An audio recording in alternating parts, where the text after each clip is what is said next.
Hello, everyone, and welcome to Horseshoe Indianapolis for this Tuesday card. It is the last week of the meet. Today, Wednesday, Thursday. and Better we're late done. than never, right? I mean, Right. here we are, wire to wire, 28 minutes to post, and the final Tuesday after a huge day yesterday. I mean, you had a massive day with all those saddle cloths, all the donations. What was the total tally for our donations to HVAF? Over $5,000 that we ended up, I think 5,500, and then on top of that, I think E has more that we ended up getting because a couple of handicappers, very nicely, I think it was Jean and was it Ed, have both bet their own tickets separate from the $500 that we gave them, and they are going to donate that as well. So on top of probably $1,000, I think I got for the saddle towels, if I can find enough. Well, you need to find an assistant first to help you with all the saddle cloth. Yeah, I need an intern. Where is Megan and Robbie? Where are my babies when I need them? But yeah, it was a very busy day. We had a Veterans Day, and then on top of that, running all the social stuff. And then after I sat down maybe for 30 minutes. Thanks for doing the last two races, by the way. I sat down for 30 minutes, and then I had to get dressed and go MC our Hall of Fame banquet over here, where we inducted 3 wonderful people into the Hall of Fame, and it was a wonderful event. But Brian Elmore, a name that in racing everyone knows, he probably was one of the dumbest things he did, hired me. I didn't know very much about horse racing. I knew a lot about horses. I could read a program. But Brian was like, you're good on TV and you're easy on the eye, so I'm going to hire you. And How many years later is it? 13. 13 years later. This is 13 Holy years buckets. later. You make it sound like it's so challenging to be the face of racing in Indiana, but I mean, I think it Well, would they don't be- charge me $4 for a pop. Well, that's probably true, but I'm not the face of racing in Horseshoe Indianapolis. I mean, you're the face. It is you're hard, the voice. but it comes with Dooley's the voice. You're perks the of face. free pop. Yeah, and then but you also have to do the Hall of Fame dinner as well. Yes, so exactly. You're right. you With- get to. You with don't great- have to. You get What's to. the spider? That's exactly right. That is exactly right. I get the privilege Remember of doing that. it. You're you so get right. to. You Privilege. know, Martha told me one day everybody's going to stop asking you to do stuff, Rachel. So I say yes to everything now. You want me to MC a fashion show, I'll do it, even though I'm not very good at it because I'm more of a dude than a girl. But anyways, congratulations to Ellen Taylor, Terry Austin, and Brian Elmore for being inducted to the Hall of Fame. And thank you very much to my girl, Emily, Mrs. Emily Ratcliffe, who came out of retirement to help me MC. We started this together 10 years ago. She took off because she was in full, and then one year her dad got put in, so she wanted to be part of the group, not the stage. Speaking of television superheroes like Emily and yourself, how about TK with a weather segment? Yeah, let's stop talking. Go to TK. From Indy's streaming news leader, this is a WRTV update. Well, the good news is Rachel and Brian had a pretty quiet day of weather for us here across the area with plenty of sunshine. It's a little cooler than it has been. We've been above normal every single day so far this month. Today's more seasonable here in the mid-50s. Once the sun starts to set, though, which is at 5:30 or right around it, your temperatures do drop off pretty quickly back down into the 40s. Tomorrow, mostly cloudy skies. Your temperatures up to 60 degrees. We'll look for some rain to impact maybe some of the races late as we get going tomorrow. We're just fine. Most of the shower activity will arrive after 5 or 6 o'clock in the evening. Look at him smiling with all that rain behind him. That winter weather is making its way in, but Yeah, it was cold it's when I really came not that bad. I mean, 40, 50 degrees, it's really not terrible for this time of year. Yeah, all you're things from considered. Minnesota. Minnesota, it's much colder up there. Yeah. Let's talk about 4 wins. We don't have much to talk about. I mean, it's the end of the meet. We've got closing day coming up. But other than that, let's talk about 4 wins for Sammy B. And then him and Ramos came over and watched Brian be inducted in the Hall of Fame. So they pulled a double with me as well. So Sammy, 4 wins and then pulling a double. So race 1, 2-step Jake. And these were all, I think maybe the last one wasn't, but they were all upsets. I mean, two-step Jake, this wasn't your second or third choice in here. Two-step Jake going off at 7-2, really never looked a loser, and kind of ran those favorites into the ground. Humor's Image was in a good spot throughout, and two-step Jake and San Bermuda's refused to lose on the front end. This was a very nice victory in race number 1. I believe he won 4 out of the first 8 races that we had yesterday. It was pretty incredible. Yeah, he did. That was awesome. And $9 for Aaron West. He scored a training double for Aaron. Race 3, number 6, Painter's Canvas. And this was for Lauer, and I got proved right by, I don't know why I don't listen to myself. How many times did I say in this last couple weeks of the meet, Lauer always sources fire, and he gets in a $9 winner here as well. Yeah, no, this was a nice ride. It was a beneficiary of having 2 for Lauer. Black, white, and gold did all the dirty work for Who's Your Daddy, and Painter's Canvas was a beneficiary going last to first and getting up in the nick of the wire there. And race 5, number 3, me and Jimmy Mack had the 3 in there. Did you have the 3 in this race? Look at this ride, though. Right up the rail, down on the inside, got in tightly, and it made all the difference. When you get to the wire, it is very tight. The 8 had to steady behind horses, had a little bit of traffic trouble. Ucopo, great ride by Sammy, just skimming that rail, fearless down on the inside, and he needed every bit of that ground-saving trip as he got tight near the wire. And then that was a $14 winner. And to round out the 4 wins, race 8, number 2, Gin and Whiskey for DeVaris Douglas. One of my favorite guys. Love DeVaris. How about Gin and Whiskey in the Salute the Heroes race? Just a salute to all the veterans with some gin and whiskey. Cheers, boys. In here. Yeah, exactly. On a perfect day for veterans. And a shout out to Eric Hellstrom and the whole team for everything they did down in the winner's circle, all the veterans that were on track. Certainly appreciated by many here at Horseshoe Indianapolis. Burgos had a double. Randy Klopp and Aaron West had doubles yesterday as well. The jockey standings now and the trainer standings, I'm seeing some pulling in ahead. Klopp's it's separating making himself me a little bit. excited. Klopp is separating himself for a little bit. Alberto Burgos is 3 ahead of Fernando de la Cruz, and Randy Klopp is 3 ahead of Gennaro Garcia. The final day of racing is Thursday, and we've got some stakes action that day, right? Yeah, Miss Indiana, right? Miss Indiana, and there's one other one that is avoiding me. I think the Indiana Futurity as well on Thursday. Good job. Certainly great cards. Don't expect to be back on the turf again. I don't want to speak for anyone, but I'd be surprised if we get back on that turf course again. Dude, Tony did such a good job. We missed the 1 week at the end. I don't even know how he keeps the turf as good as he does all year. It starts kind of falling off, but yeah, I think you're right. more rain in the forecast. Yeah, I'd be surprised. I'd be surprised as well. I can holler at him, see what he says. NHC qualifier, I do want to remind you guys that Saturday, December 7th, we do have your last chance for the year to get into NHC 2025. And it's live money, right? Yeah, your boy Ellis is qualified twice now. Woo, for Ellis. 2 NHCs, both through Horseshoe Indianapolis. How about Ellis? He goes every year anyways because of Echo Base. All the big shots get to go. I mean, everyone that's anyone in horse racing is welcome to join at Horseshoe Indianapolis. I'm it's tired. Like, Why it's are a you who's who doing of this to racing me? over at the NHC qualifier. Alice Take gets to pity go. on Rachel my gets to soul. go. Eric, I think Brian's trying to say he wants to go to NHC. I wouldn't turn down a trip to Vegas, working or not. Yeah, it's a lot of work. I work the entire time. It's not, the last day is really fun. Everything's a lot of work. You just have to ask you about it. That's right. Racing this week, 1:10 p.m. obviously, but we are going to continue that till closing day as well. But I am going to send it to a commercial break, and then Baby B with his $4 soda is going to go over the early pick 5 with you. Go take a nap. I am going to go take a nap. Be right back after these commercial messages.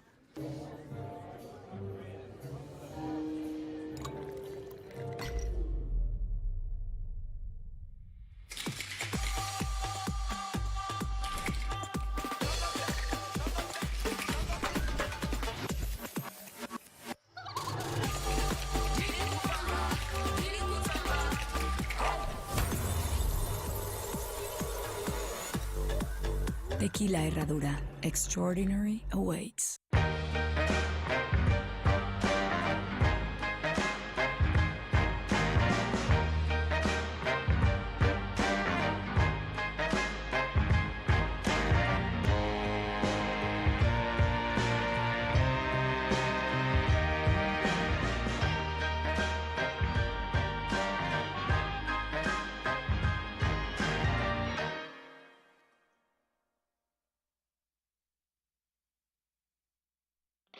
Feel the excitement with TwinSpires.com, the official betting partner of the Kentucky Derby and Breeders' Cup. With TwinSpires.com, place legal wagers and watch live horse racing wherever you are on any device. Sign up, play, and win today. New players use promo code FREE100 on sign up to start your $100 bonus. With TwinSpires.com, you can bet on horse racing. Get the TwinSpires.com app to receive special offers and the most up-to-date information. Terms and conditions apply. Void where prohibited. Please wager responsibly.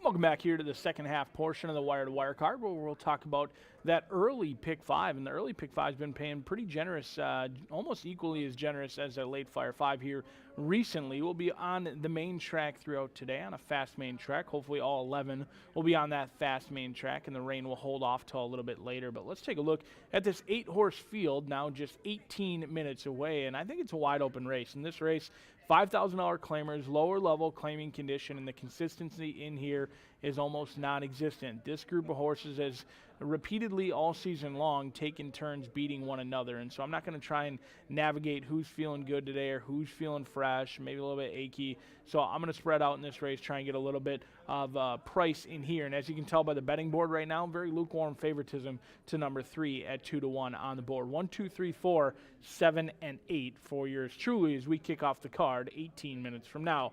Race number 2, maiden special weight variety, kicks off that early pick 4. Certainly don't want to miss out on that. Moss Neeks is likely to be a heavily backed favorite, 3 to 5 on the morning line. I'm going to give you one other horse to take into consideration, Going Sense, a first-time starter for Tony Cunningham, a 2-year-old colt by Golden Sense. Is it ideal that this horse, homebred for Swifty Farms, didn't make it to the racetrack until the end of the meet? Not necessarily ideal, but does find a reasonable spot in here.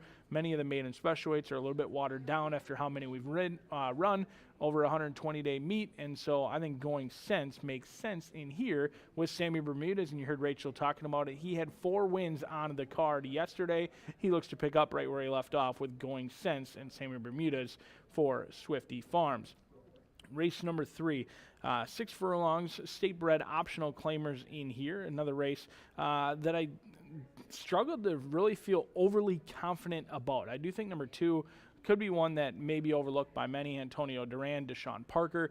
Parker's been riding excellent. He had a ton of success in October, and that has certainly carried over into the early portion of November in here. His win percentage all the way up to 14% for Rancho Monarca, a homebred 6-year-old mare who's got 1 win this year, but she does have 7 wins in her career. She's 12-1 on the morning line. She last ran in the Gary Patrick Handicap and ran against some tough customers, including Ease Magic and the Classy E. Cotty Flatter. That was just a couple weeks ago. I think Very Amelia could be a horse that could separate yourself in here, but another spread race in here. This looks to be a challenging race. Many people could single CJ Storm on the cutback. I certainly like that CJ Storm is cutting back and getting some class relief. However, this horse is going to be all of even money with 3 wins from 27 starts and winless on the year. The horse to beat, but probably not the horse to bet in CJ Storm. Race number 4, 1 mile, maiden special weight in here. 2-year-olds going longer than many of them would probably prefer, but there are a couple horses that probably want to get 2 turns. I think there's upside with Truth Bomb at 5-2. Brad Cox, $650,000 purchase. Marcelino Pedrosa, this horse has an experience edge over some of the first years in here. However, I did throw in 2 first-time starters. That should be a decent price. I think Brad Cox is going to take a ton of action, ran admirably on debut, but we don't see Riley Mott debut very many here, and Jaime Torres sees fit to come over for what I believe is probably his lone mount of the day. We saw yesterday with Florent Giroux, when they come over for one race, they are here to get the money, they win, they report to the racing office, and they collect their check, and they go home. That could be the case with Jaime Torres and Captain Crush. And then Fountain Lake for Shortleaf Racing Stables, a $15,000 stud fee, then went for $100,000. Manny Esquivel riding for John Ortiz could be live with Fountain Lake. 5, 7, and 8 in race number 4. In the 5th race, final race of that early pick 5. Do note the late Flyer 5 begins in the 5th race, so certainly not a race that you want to get wrong. I'm going to single Boogie Woogie Gal. Cipriano Contreras, 0 for 4, runs into maiden special weight group in here after trying maiden claiming last time out, has the controlling speed. We'll see if any of these firsters jump up and have speed in this race as well, but I think Boogie Gal Boogie Woogie gal brakes alertly, never looks back today, and certainly has a speed edge over many in this field. It's a single for yours truly, and we are now just 14 minutes away from kicking off the racing card on a Tuesday here at Horseshoe Indianapolis. We've got 11 races on the slate, 2 pick 5s, 2 pick 4s, and plenty of opportunities to make money. We'll go through the scratches and changes shortly, and then we'll be off and running. Good luck today.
Welcome to the races. It's November 12th at Horseshoe Indianapolis.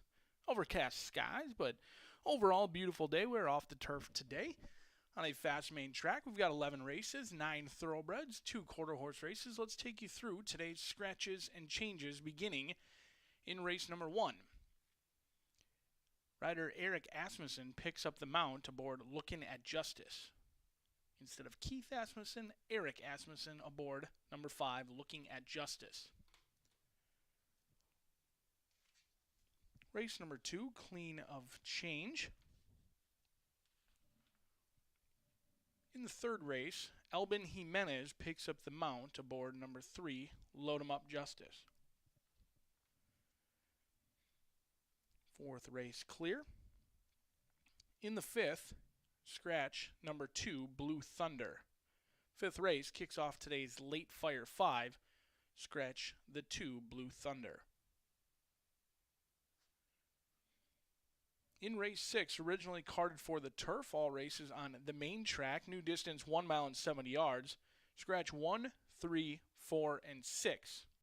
With those scratches, there will be no superfecta, no pentafecta wagering.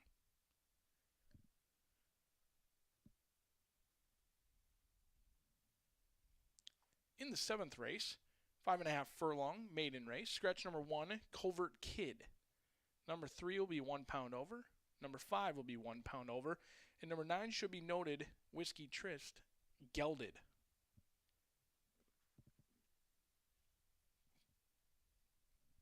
In the 8th race, scratch 3, 4, 5, 6, and 8. 3, 4, 5, 6, and 8 out of the 8th race. No changes in race 9. The all-quarter horse daily double begins in race number 10. Number 1 will be 7 pounds over. Number 2, 7 pounds over. 3, 2 pounds. 4, 2 pounds over. 5, 2 pounds over. 6, 5 pounds over, and both 7 and 8 are 7 pounds overweight.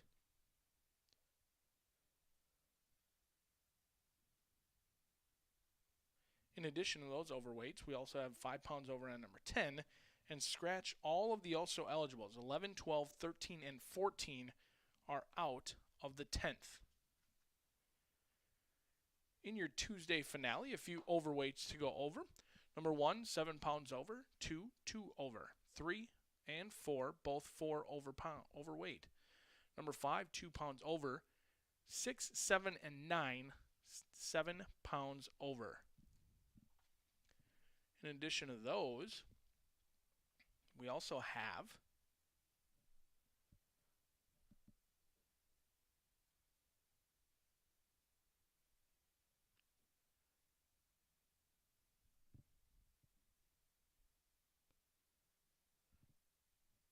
no other changes announced yet. There'll be more information coming on the also eligibles 11, 12, and 13.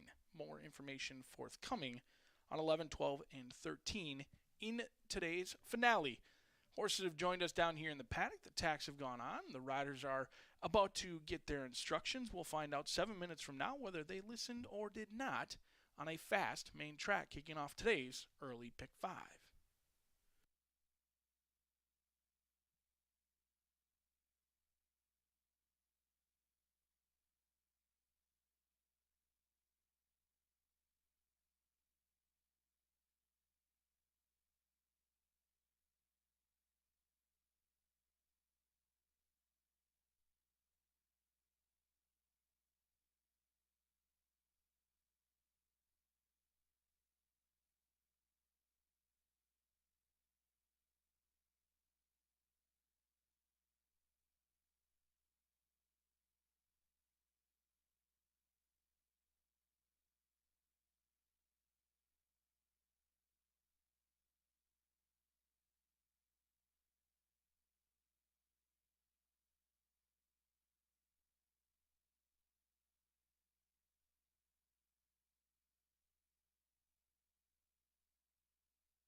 Field on the track for the upcoming opener. No scratches.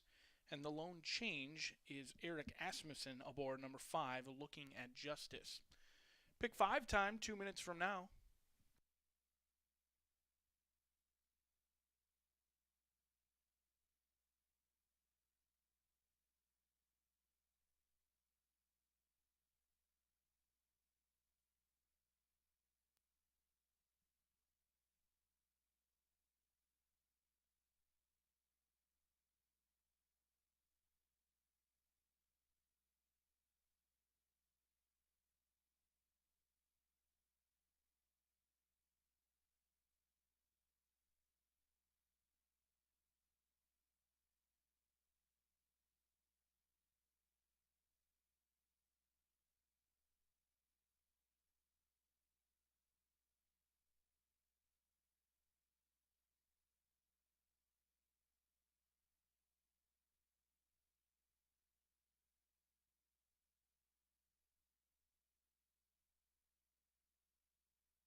Field's reached the starting gate.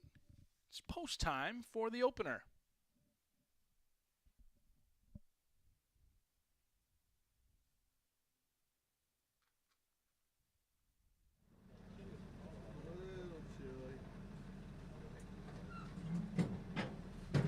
Bluegrass Prayer goes in alongside Ship Shape.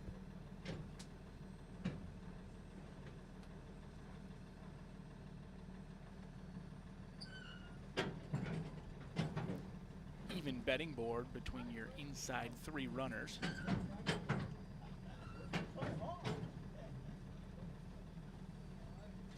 Victor's Deal goes in. Waiting on Me and Chili.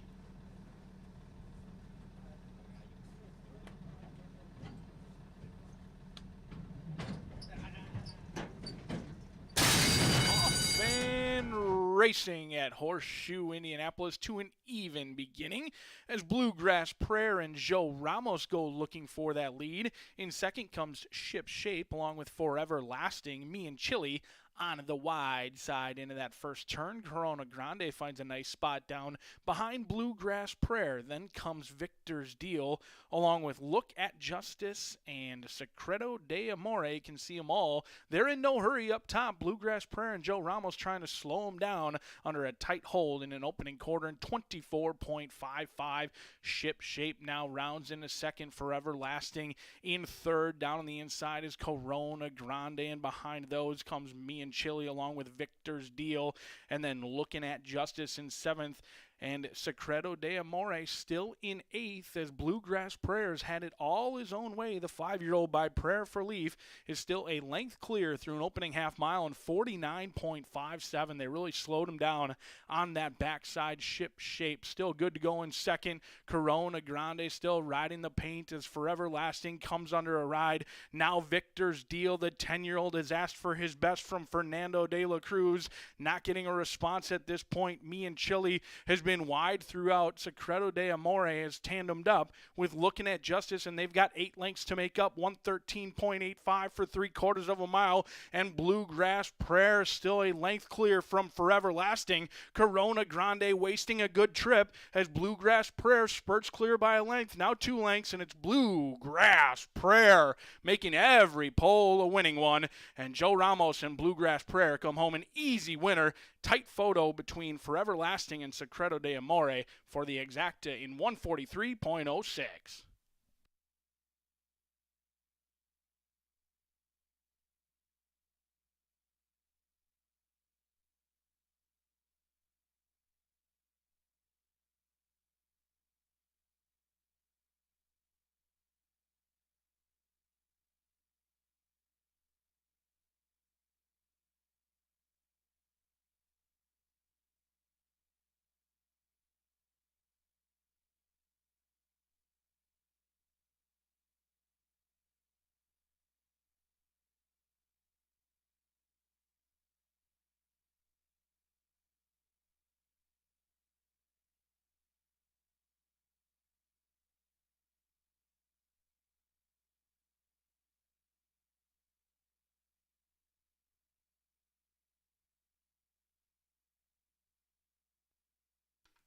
Two 7-3-1 unofficially in race 1.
Bluegrass Prayer is a 5-year-old bay gelding by Prayer for Leaf out of Jenny's Royal Purple. Bred in Indiana by the owner, Kathy Diane Jones. Trained to victory by Tim Eggleston. Ridden by Joe Ramos. Race number 1, still unofficial, as Bluegrass Prayer gets the 4th win of his career.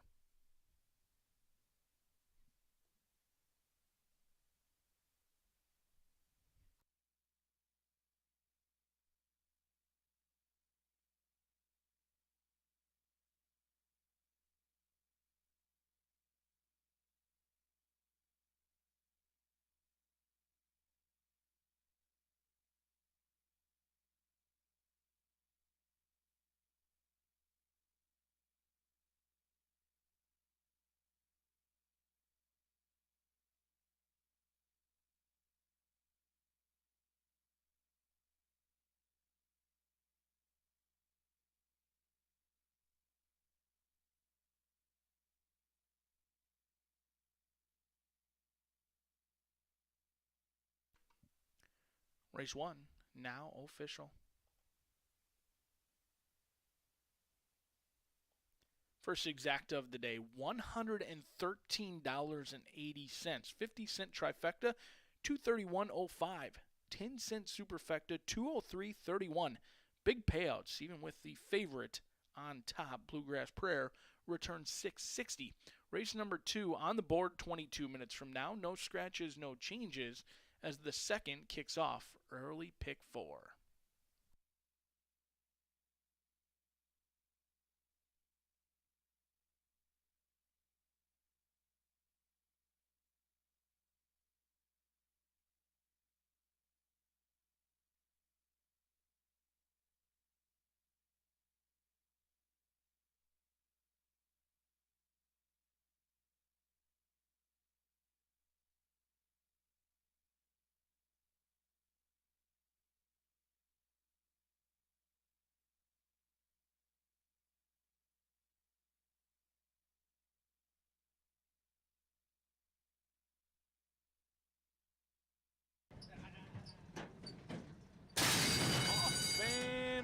Racing at Horseshoe Indianapolis to an even beginning as Bluegrass Prayer and Joe Ramos go looking for that lead. In second comes Ship Shape along with Forever Lasting, Me and Chili on the wide side into that first turn. Corona Grande finds a nice spot down behind Bluegrass Prayer. Then comes Victor's Deal along with Look at Justice and Secreto de Amore. Can see them all. They're in no hurry up top. Bluegrass Prayer and Joe Ramos trying to slow them down under a tight hold in an opening quarter in 24.55. Ship Shape now rounds into second. Forever Lasting in third. Down on the inside is Corona Grande, and behind those comes Me and Chili along with Victor's Deal, and then Looking at Justice in seventh, and Secreto de Amore still in eighth as Bluegrass Prayers had it all his own way. The 5-year-old by Prayer for Leaf is still a length clear through an opening half mile in 49.57. They really slowed him down on that backside. Ship Shape still good to go in second. Corona Grande still riding the paint as Forever Lasting comes under a ride. Now Victor's Deal, the 10-year-old, has asked for his best from Fernando de la Cruz.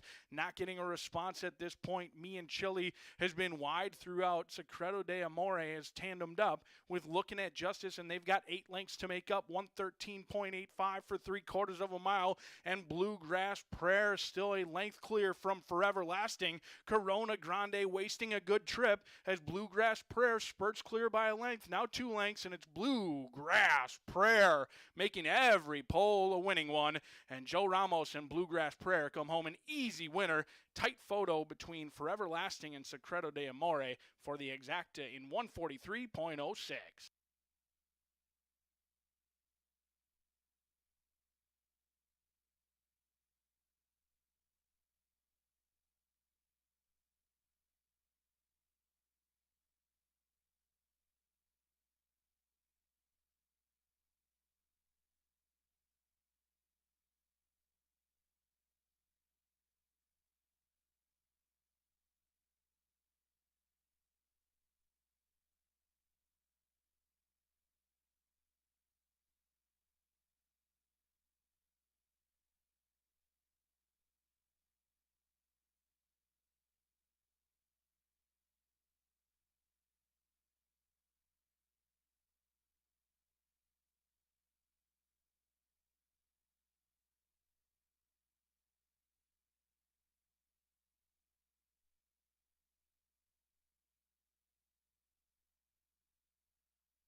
Minutes to the second race here at Horseshoe Indianapolis. An Indiana bred 2-year-old maiden special weight, 5.5 on the dirt. The one is the 1-2 favorite here.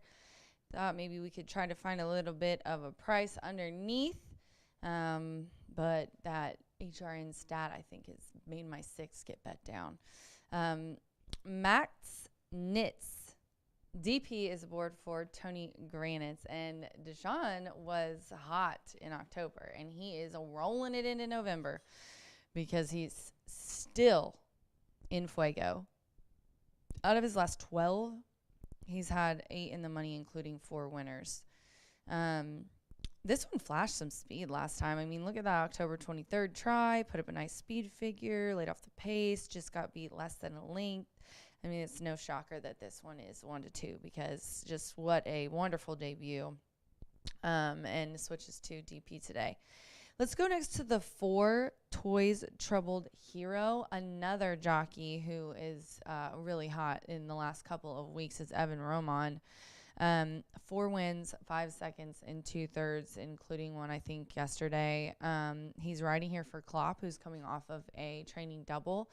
Klopp is 3 ahead in the lead for leading trainer. Currently, with 2 days of the meet left to go. And this is a second-time starter who was a 4th in a 9-horse field, ran against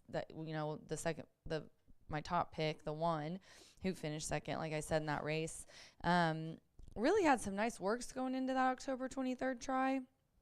But I think, honestly, just kind of it was obviously a learning experience. First time doing something is not always going to be the greatest for these, equine athletes.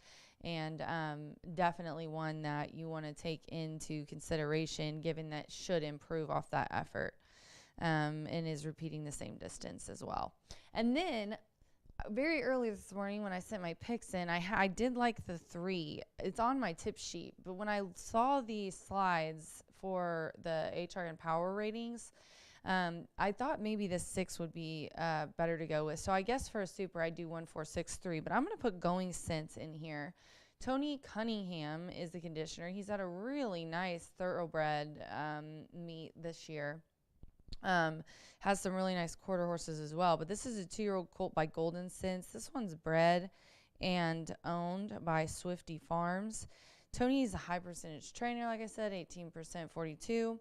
He's 25% when he debuts his horses in a maiden special weight, and he's 20% in just all of his maiden special weight ranks. Plus that 5-star power rating on top of the fact that Sammy B is up, and he's coming off a 4-race day yesterday. Definitely a lot of upside on the 6. And what a good looking, says it's a chestnut. That 4 is a chestnut. That is like strawberry wine chestnut. Like that, as a horse girl, crazy horse girl, I think I'm in love. 1, 4, 6 here. Tell Swifty if when this one's done racing, it can come live with me. In the second race, this does start the early 50 cent pick 4 as well. We're all on the 1. I've got 4, 6 as well for my selections. Good luck.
Field on the track for race number 2. No scratches, no changes. The pick 4 kicks off 2 minutes from now.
Field approaching the starting gate for the second.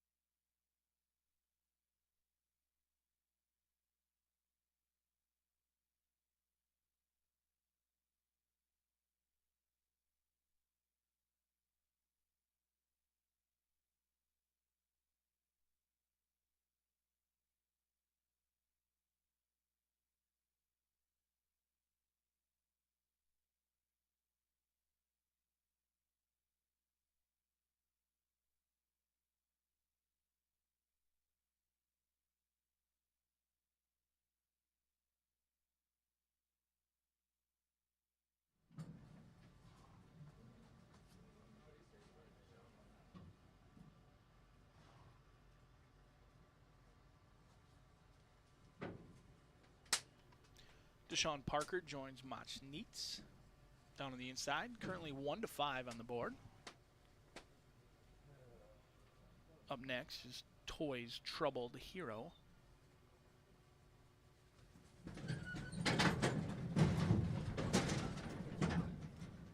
Mach Neitz has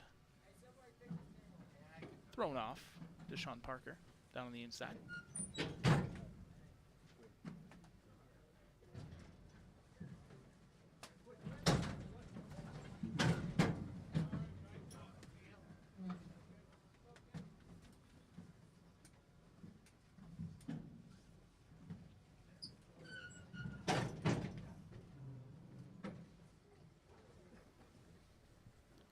Loading process continues for these 2-year-old boys.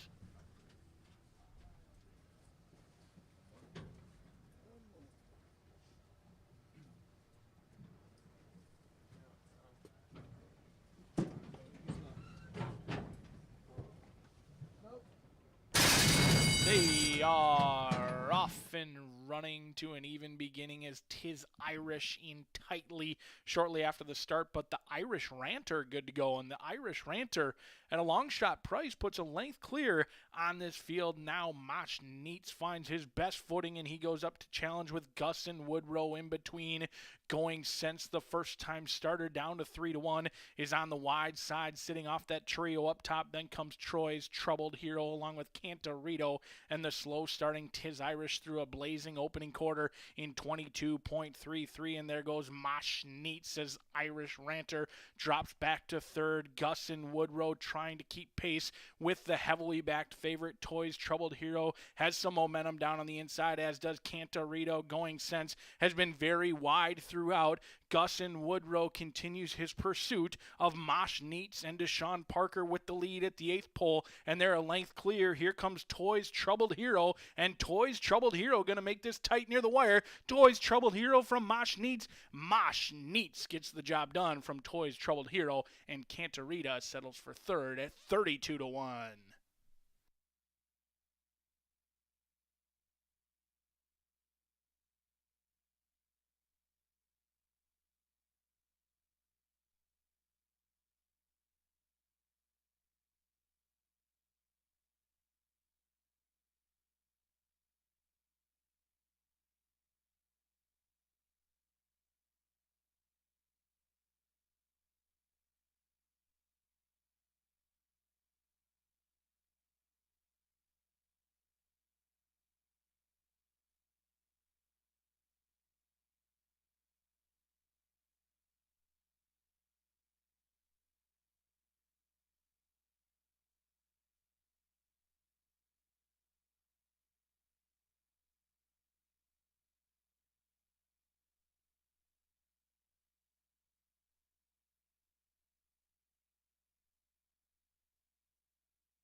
One, 4, 5, 3 in 106.12.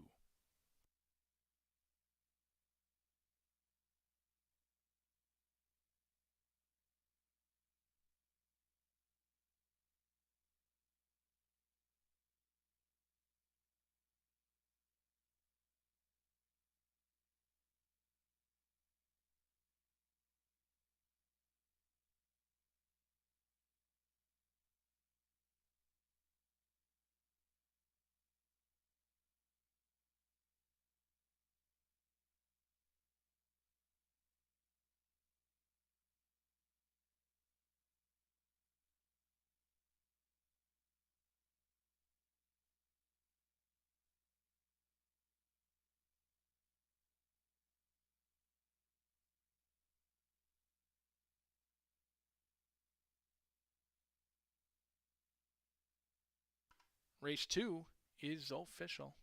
Pay the people.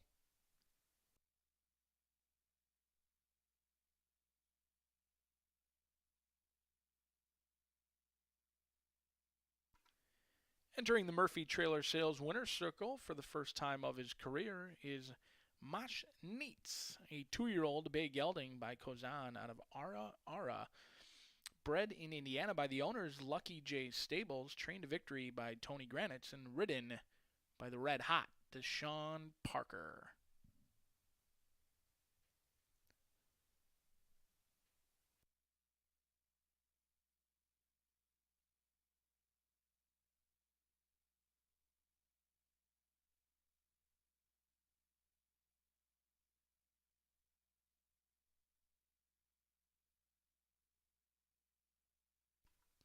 $1 exacta returns $3.60, 50-cent trifecta $12.15. 10-cent superfecta $8.66. First daily double of the day returns $5.20. Race number 3 on the board 21 minutes from now. Number 3, Load 'em Up Justice, now ridden by Alvin Jimenez. Jimenez picks up the mount aboard number 3 for the 6-furlong sprint in 21 minutes.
They are off and running to an even beginning as Tis Irish in tightly shortly after the start, but the Irish Ranter good to go, and the Irish Ranter at a long shot price puts a length clear on this field. Now Mosh Neitz finds his best footing, and he goes up to challenge with Gus and Woodrow in between. Going Sense, the first time starter, down to 3-1, is on the wide side, sitting off that trio up top. Then comes Troy's Troubled Hero along with Cantorito, and the slow starting Tis Irish through a blazing opening quarter in 22.33. And there goes Mosh Neitz as Irish Ranter drops back to third. Gus and Woodrow trying to keep pace with the heavily backed favorite Toys Troubled Hero. Has some momentum down on the inside, as does Cantorito. Going Sense has been very wide throughout. Gus and Woodrow continues his pursuit of Mosh Neitz and Deshaun Parker with the lead at the 8th pole, and they're a length clear. Here comes Toys Troubled Hero, and Toys Troubled Hero going to make this tight near the wire. Toys Troubled Hero from Mosh Neitz. Mosh Neitz gets the job done from Toys Troubled Hero, and Cantorita settles for third at 32-1.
Cowboy Culture is the only son of Quality Roads standing in the state of Indiana. He's out of a Smart Strike mare, went undefeated as a 2-year-old, won multiple stakes at age 3, was stakes placed at age 5, and retired sound after a 28-race career. He checks all the boxes for what a mare owner would be looking for.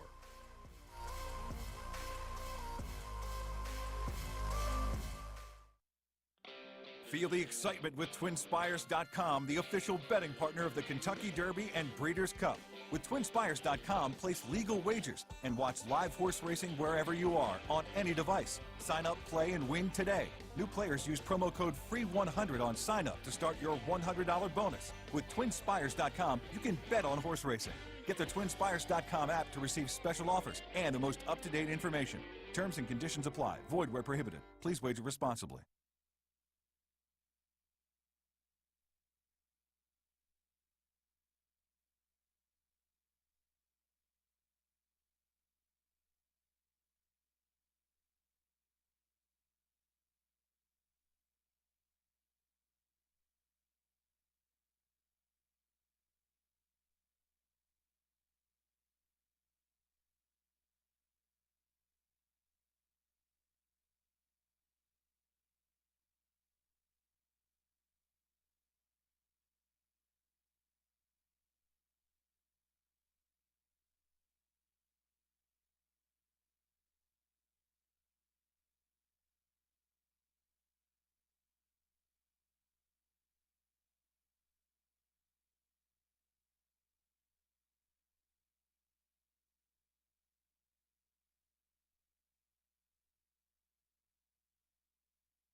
Scratches being announced for the first time in tonight's finale. Take out 11, 12, and 13 out of race 11. The also eligibles now withdrawn from race 11.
Nine minutes to the third race here at Horseshoe Indianapolis, and we have an Indiana bred 3-year-old and up. This is an allowance optional 15. 6 furlongs is the distance, and we've got 8 betting interests in here, and right now the 8's the favorite. I've got it in my exacta. I've got 6, 8, 7 here. You guys might be right, though. The more that I looked at this race, I thought, man, what if this sets up for that 8 just to close on everyone? So I'm not really against putting the 8 on top, honestly, but I had a few things that I liked about the 6. So, yeah, let's talk about Lucky's Joy here. Right now, 4-1 on the tote board. And really the bulk of this race, I feel like right here, the 4, 5, 6, 7, they all kind of have early speed. So this could set up nicely for the 8 if they push it on the front end. But Lucky's Joy Ramos is up for Klopp. He won the opener. For Tim Eggleston, he's riding here for Klopp. 4-year-old gelding by I'm So Lucky. He has been to the winner's circle and in the money plenty of times. He's had a little bit of time off, which I like to see. I feel like from handicapping in Indiana for over a decade, I know exactly the kind of style of trainer that Klopp is. And he takes these kind of allowance horses, and right before the end of the meet, if he feels like they need a break, he gives them, like, you don't know how many times I've written 48 days by Klopp's name. Or some kind of variation of 40 days. So, and then he usually pulls off a win at the end of the meet. It's a pretty sneaky way to go. Not sneaky in a bad way, but it's sneaky that I know this and have caught on. But he's 20% with that kind of layoff, like I just said. The last race was September 25th. It was a handicap, one of our big races. So let's go back, though, to August 17th. It was a sloppy track with 79% speed figure. We know speed holds up on there. But then even the nice second place finished in allowance numbers of 2 other than was really nice July 5th. And look, off that layoff came back and won. So I'm telling you, this is the layoff is what kind of got me. I think the freshening is what's going to help, and he's going to come back and get that one more win here for the Indiana. For that Indiana money before we shut it down for 2024. As closing day is Thursday. The 8 Leo Springs. Burgos, leading jockey. He's pulled ahead by a few, and he's riding really, really hungry. The kid wants to win his first riding title. 12 of the last starts, he's had 3 wins, a second, and 3/3. So 7 of 12 is really nice. That's just for Haran, period. Their jockey trainer combo percentage is really, really nice. And this horse put up a 75 in the unreachable star, a 74 in the allowance at 5.5. Today we're going 6, and he's ran the exact distance of 6 twice, and he's gotten a win at it, and he's a closer, and he's closing on the outside in a sprint. So he is going to be tough, 2-1. And then the 7, Tail Lights. Andre Kalea, also a wonderful bug rider. He is riding here for Mike and Penny Lauer, who have bred, owned, and trained this one. And I've been saying it on the show these last couple weeks. Lauer, in the last couple weeks of the meet, to try to get his horses one more win, also is someone to definitely keep your eyes on. Had a win, I believe, yesterday, the day before. The end of the week, I think he had a few in the money finishes at big odds. So just keep him in mind. This horse put up a 77 in a starter optional claimer. Ended up sitting off the pace just behind the leader the entire trip. And then the horses just engulfed them. 4 across, and he got less than, it was like a length and a quarter that he got 4th. So definitely keep that in your mind. Has put up a nice 77 back in an allowance in a very similar race, because I went back to the last nice allowance race and looked up that one, and I think he makes sense and fits on paper here. 5 minutes to the 3rd race at Horseshoe Indianapolis. I've got Lucky's Joy on top and Leo Springs for my exacta. Tail Lights to round it out. Good luck.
Field on the track for the upcoming third race in 2 minutes.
Fields reached the starting gate.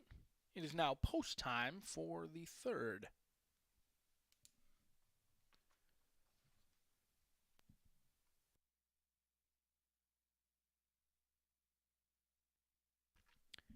Very Amelia goes in. Looking to give Deshaun Parker a riding double. Tail lights. Load him up Justice, and the last to load will be Leo Springs, currently favored at 8-5.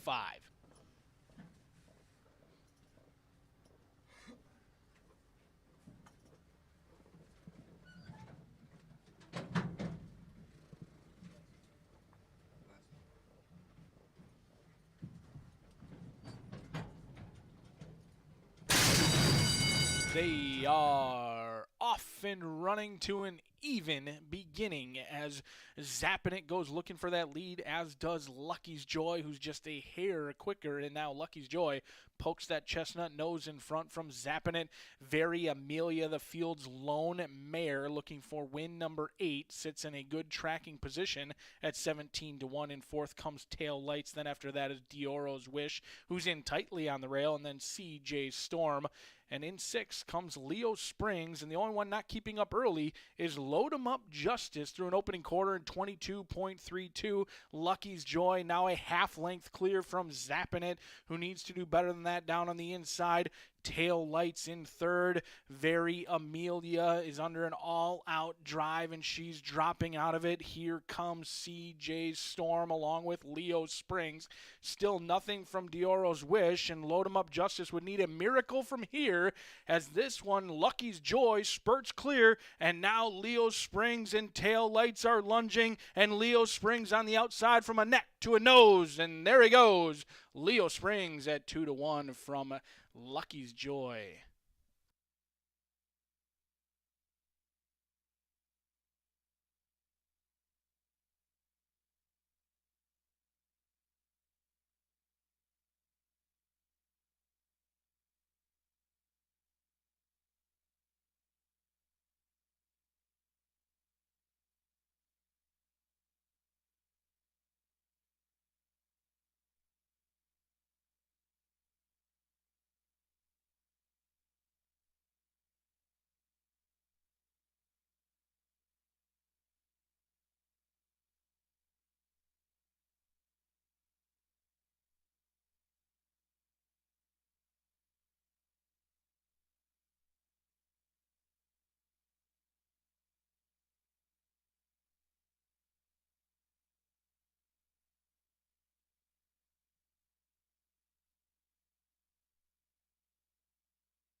First home, first back. Leo Springs, out of stakes competition, takes the third. Still sorting out a photo for the exotics.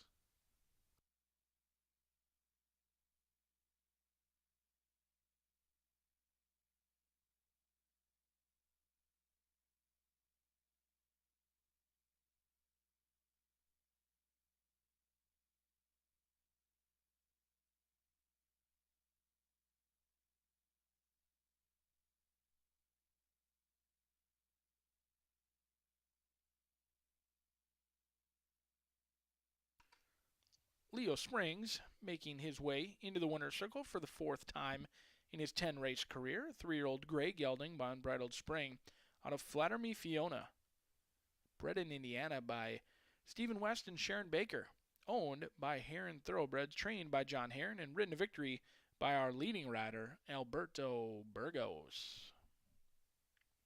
Photo sign's been removed. 8674 in 110.11.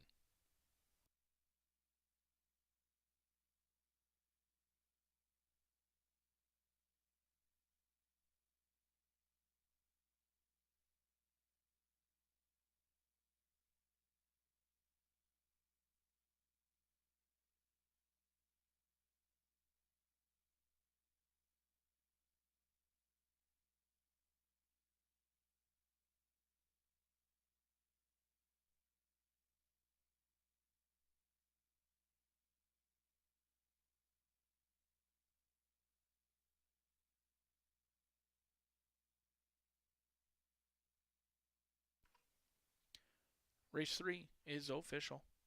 $1 exacta, 15.70, 50-cent trifecta, 8.67, 35.10, 10-cent superfecta, 14.26. $1 double, $9. First pick 3 of the day returns 14.30. Race number 4 on the board in 22 minutes from now. In the upcoming 4th race, we'll go 1 mile for 2-year-olds, all looking for their first career victory. No scratches and no changes in the upcoming 4th race.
They are off and running to an even beginning as Zappin' goes looking for that lead, as does Lucky's Joy, who's just a hair quicker. And now Lucky's Joy pokes that chestnut nose in front from Zappin'.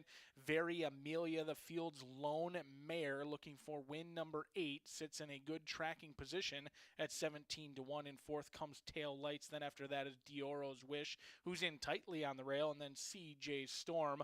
And in 6 comes Leo Springs, and the only one not keeping up early is Load 'em Up Justice through an opening quarter in 22.32. Lucky's Joy now a half length clear from Zappin' It, who needs to do better than that down on the inside. Tail Lights in 3rd. Very Amelia is under an all-out drive, and she's dropping out of it. Here comes CJ Storm along with Leo Springs. Still nothing from Dioro's Wish, and Load 'em Up Justice would need a miracle from here, as this one, Lucky's Joy, spurts clear, and now Leo Springs and Tail Lights are lunging, and Leo Springs on the outside from a neck to a nose, and there he goes. Leo Springs at 2-1 from Lucky's Joy.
Chef B and I today texted each other this morning and decided to match.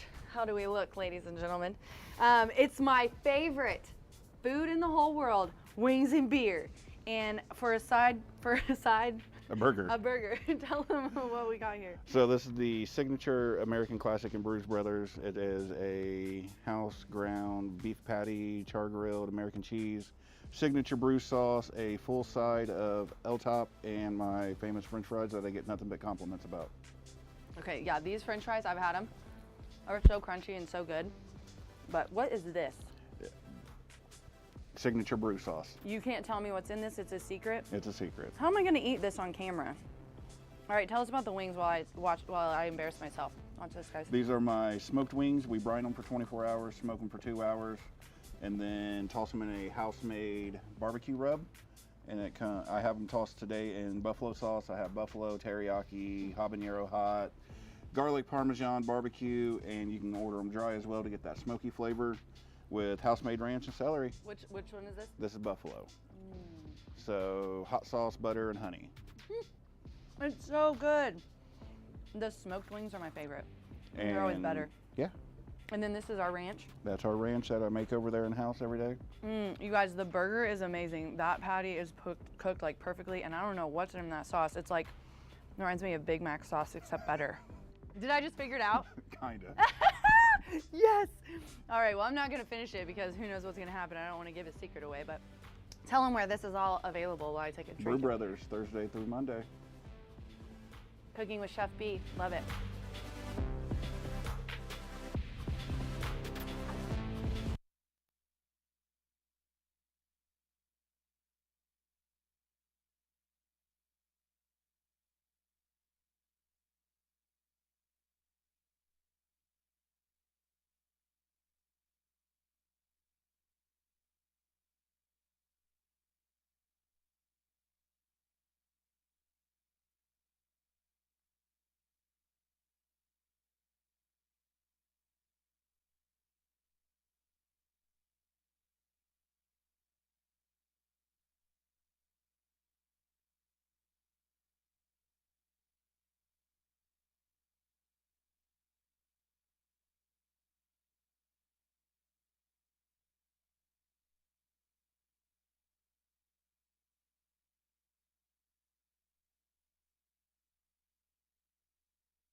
about a third of the way through the card here at Horseshoe Indianapolis, now 9 minutes away from the upcoming fourth race. 2-year-old maidens will take the main stage, and we'll stretch it out. We'll go 1 mile for this journey. No scratches, no changes to be reported for this field of 8. We've got some first-time starters mixed in with some horses with experience, and it looks like we're going to have a heavily backed favorite on the board in Truth Bomb, but I try to avoid putting 1 to 5 shots on top. Don't need me to help you find those 1 to 5 shots. But maybe a horse like Fountain Lake could provide an upset in here. A first-time starter who finds a tough group, but this Keeneland sale purchase has been patiently handled since being a $100,000 purchase as a yearling back in 2022. Makes it to the races today, and this 2-year-old colt by Improbable is out of Doritza. Bred in Kentucky, now Shortleaf Stable, purchases one from the Keeneland sale, gets the 5-star rating from Horse Racing Nation, and Doritza was a winner of almost $94,000 herself. So far, 2 of the 3 foals that she has produced have all gone to the winner's circle, and we'll see if Fountain Lake can do just that. A couple of them have been handy for sure, certainly more than paying their way. I think the most earnings was $74,000, but no names that would necessarily ring a bell. The average winning distance was 7 furlongs, so they have handled a little bit extra route of ground. This one has been training consistently over at Churchill Downs. I like to see a couple of 5-furlong workouts mixed in, and that 47-2 showed that they have a little bit of talent in here. 4th best of 157 over in Louisville gets your attention, and then a 5-furlong workout shortly thereafter. So Fountain Lake, a big overlay in here, but a good time to take a first-time starter favorably drawn to the outside in this 1-mile journey. Those projections as high as 11-1 off that 4-1 morning line. But right next door in the starting gate will be a fellow first-time starter, Captain Crush, a 2-year-old colt by Cairo Prince out of Star Crush. This Pennsylvania bred debuts here in Horseshoe Indianapolis. Not sure if they couldn't find any state-bred competition over in Parks, but Riley Mott sends this one to the starting gate. He's winning at 8% with first-time starters. Another one who's been training consistently, this time over in Lexington versus Louisville. Diane Manning has this homebred Captain Crush. Jaime Torres sees fit to come over for 1 mount and 1 mount only, and that's what got some of my attention in here, because him and his agent have done a very good job when they come to Horseshoe Indianapolis. They come here with a purpose. They're winning at 27%. Star Crush has only produced 1 other foal, and I noted that Riley Mott actually trained that foal as well. Didn't win on debut, but did win second out on the main track over at Laurel as well. So Captain Crush could be any sort in here, but another one who's being overlooked in the early portion of the wagering. 20-1, projections right around 12-1, and partially why those firsters are such overlays is because Truth Bomb, who's got many different ownership aspects, is punching it in the win windows early on in this wagering. $650,000 purchase last year at the FTS sale. The son of Tappet has an experience edge over many in this field, but did lose on debut, was bet down to 5-2, was lukewarm second choice that day. Blame it on Bourbon, had an experience edge and got the job done. Truth Bomb didn't know much about the starting gate, but did finish up very nicely that day. We'll see if Truth Bomb can get Spendthrift Farm and Marcelino Pedrosa Jr. home a winner. 1-2, skinny on the board right now. We'll see if these firsters are live or if Truth Bomb becomes the real deal, as the field of 8 will settle the debt 5 minutes from now.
Field's reached the starting gate. It is now post time for race 4.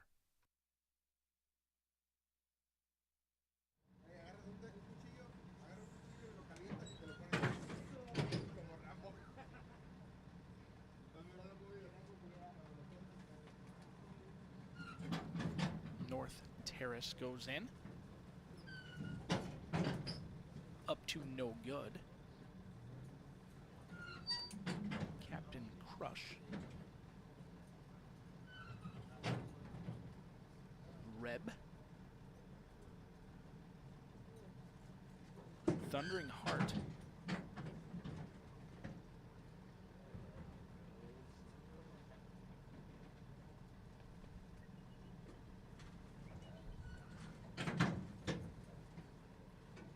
Fountain Lake will be the last to load for a well-behaved group of 2-year-old boys going 1 mile.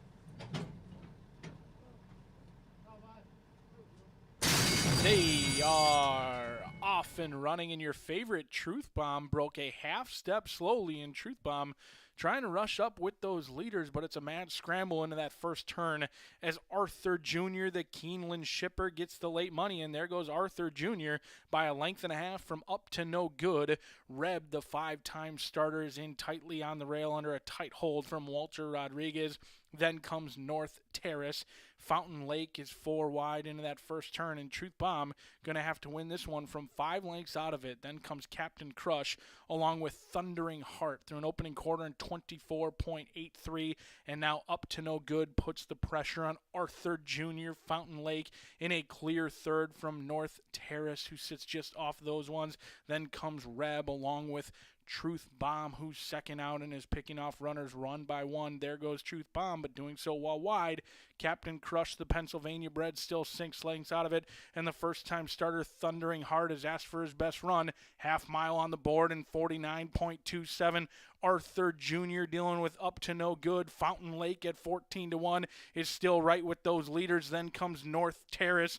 Truth Bomb, the son of Tappet, is under an all-out drive and doing so while 5 wide. Captain Crush has little response, and Reb and Walter Rodriguez are going to ride the rail. Arthur Jr. has repelled the initial challenges, but they just continue coming, and here comes Reb up the inside, and now North Terrace in full momentum. Truth Bomb appears to be beat, and there goes North Terrace to the lead, but a response from Arthur Jr., and North Terrace gets the job done from Arthur Jr. from Reb in third.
Six, 1, 3, 2 in 140.21.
Entering the winner's circle, North Terrace, 2-year-old Bay Colt by Instilled Regard out of Just Add Pearls. Bred by the owners, OXO Equine, for Mr. Larry Best. Trained by Paulo Lobo, ridden to victory by Christian Torres.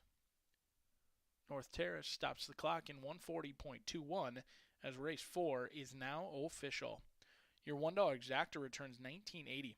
50-cent trifecta $32.15. 10-cent superfecta $67.84. $1 double 8-6 returns $23.80. 50-cent pick 3, which began in race number 2, returns $19. Race number 5 kicks off the Late Fire 5. Scratch number 2, Blue Thunder. Late Fire 5 time in 20 minutes.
Running in your favorite, Truth Bomb broke a half step slowly in Truth Bomb, trying to rush up with those leaders, but it's a mad scramble into that first turn as Arthur Jr., the Keeneland shipper, gets the late money, and there goes Arthur Jr.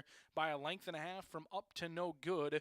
Reb, the 5-time starter, is in tightly on the rail under a tight hold from Walter Rodriguez.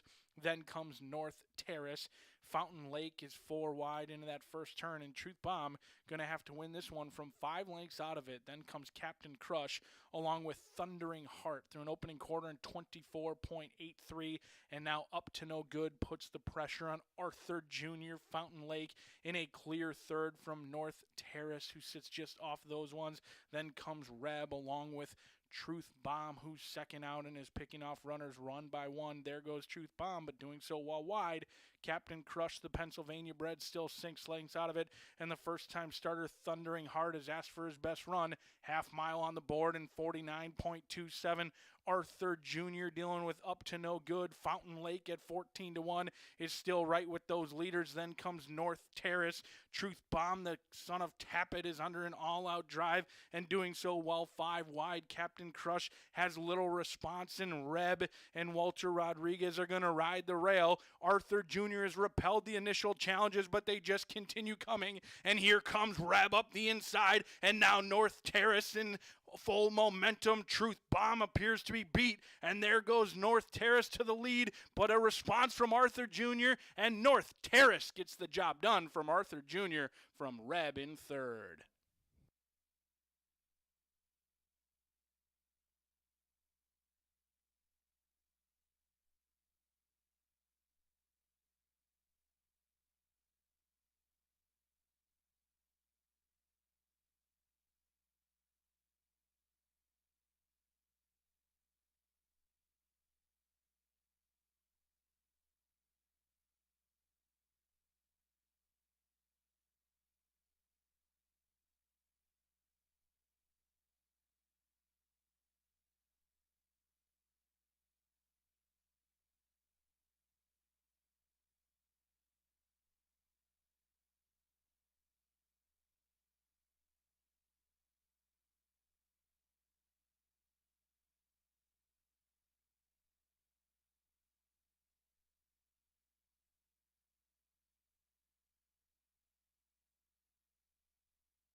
down here in the paddock where we're 9 minutes away from the late Fire 5. Hopefully you're still alive in that early pick 5, but we begin anew with the 5th. We've got 9 thoroughbred races today with 2 quarter horses that Miss Martha will take you through.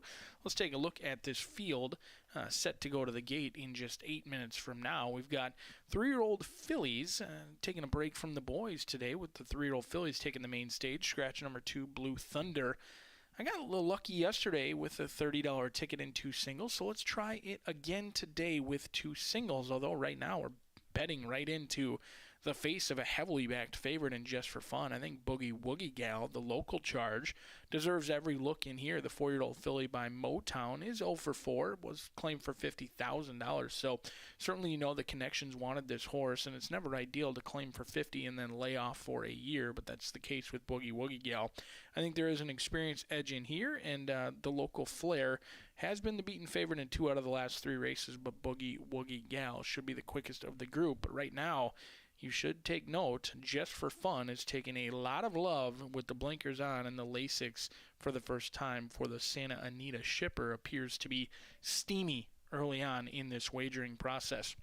Race number 6, 2, 7, 8, and 9. Not going to get overly creative. It is a smaller field with the scratch of the 1, 3, 4, and 6. I don't have a strong opinion going a mile on the main track for horses that ultimately wanted to be on the turf course today. So we're going to spread out. Hopefully we can just beat the favorite in race 6 as we single again in race number 7. Now, if you're looking to double this ticket, fearful, maybe you might add in number 7 in race 5, and it would double your ticket because the single in race number 7 is somewhat of a standout. You're Fired, a 4-year-old gelding by Firing Line, who is a bad actor. If this horse goes into the gate calmly and handles himself well during the warm-up, which unfortunately you won't be able to tell when this late Fire 5 does begin, You're Fired is your likely heavily backed favorite. However, this horse is flipped behind the gate and ran off on June 11th. Again, acted up September 12th. Last time out, he appeared to figure things out, but he was beaten as the even money favorite. But no doubt about it, You're Fired stands out in that group. But also a horse you may want to beat, is because that being the standout single might be a horse you try and beat, and then you can turn that hundreds into thousands if you're able to beat You're Fired, who has 3 seconds in 3 starts. Race number 8 and 9, wide open events. These are some of the best betting opportunities of the day. $5,000 claimers, originally scheduled to go on the dirt in race 7, 1 mile and 70 yards for 5K claimers. Quite a few scratches, but I still believe the horses that remain appear to provide some value. And then in race 9, the feature of the day, a 5.5 furlong sprint for state-bred allowance competition, looks to be wide open.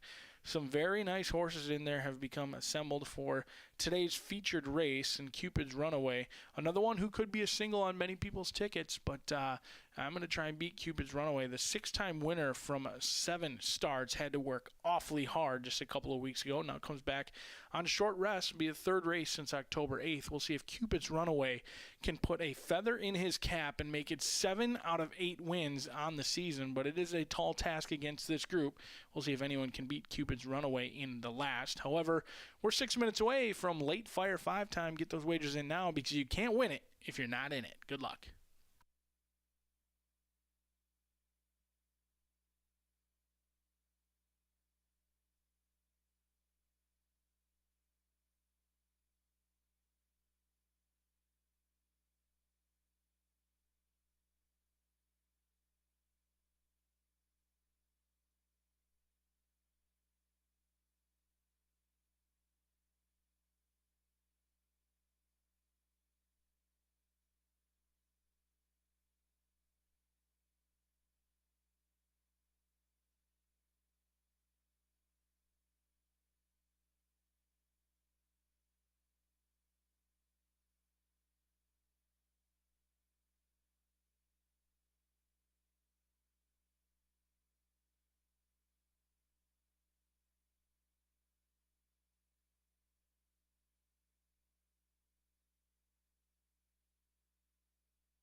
Fields reached the starting gate. It is now late Fire 5 time.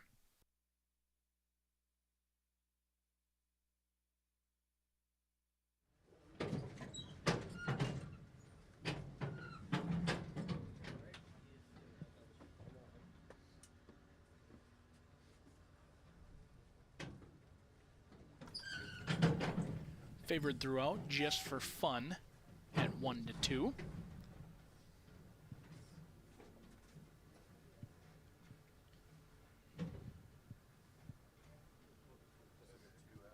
Goes up and in along with Mom's Tribute. And the last to go in will be Foolish Front Fifi.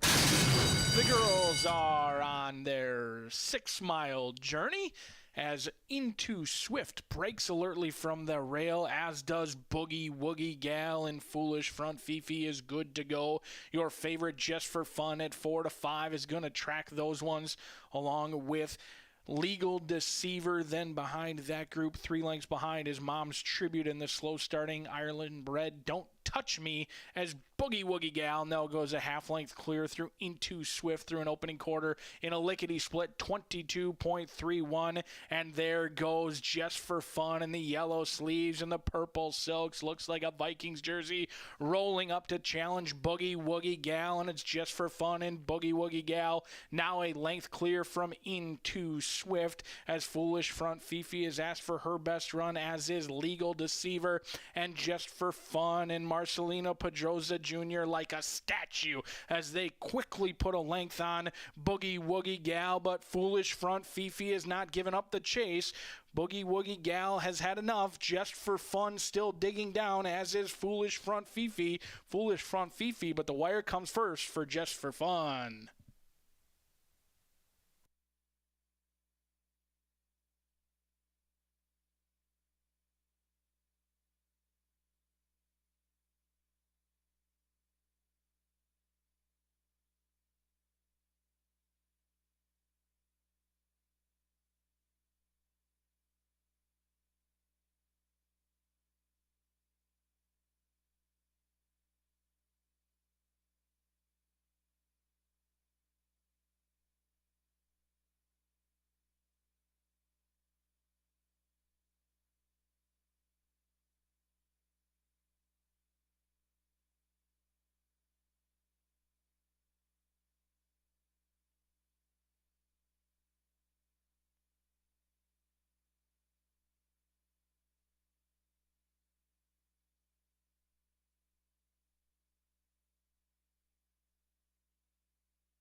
Seven, 8, 6, 5 in 111.64.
Race 5, official, as Just for Fun gets her first career victory, a 3-year-old Bay Filly by Justify out of Appeal to the Win.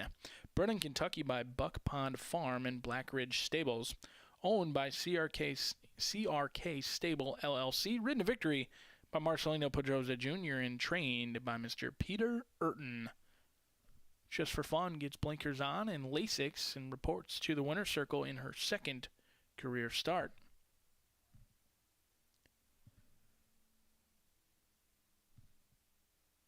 $1 exacta returns $8 even. 50-cent trifecta, $6.60. 10-cent superfecta, $7.865 returns $4.40.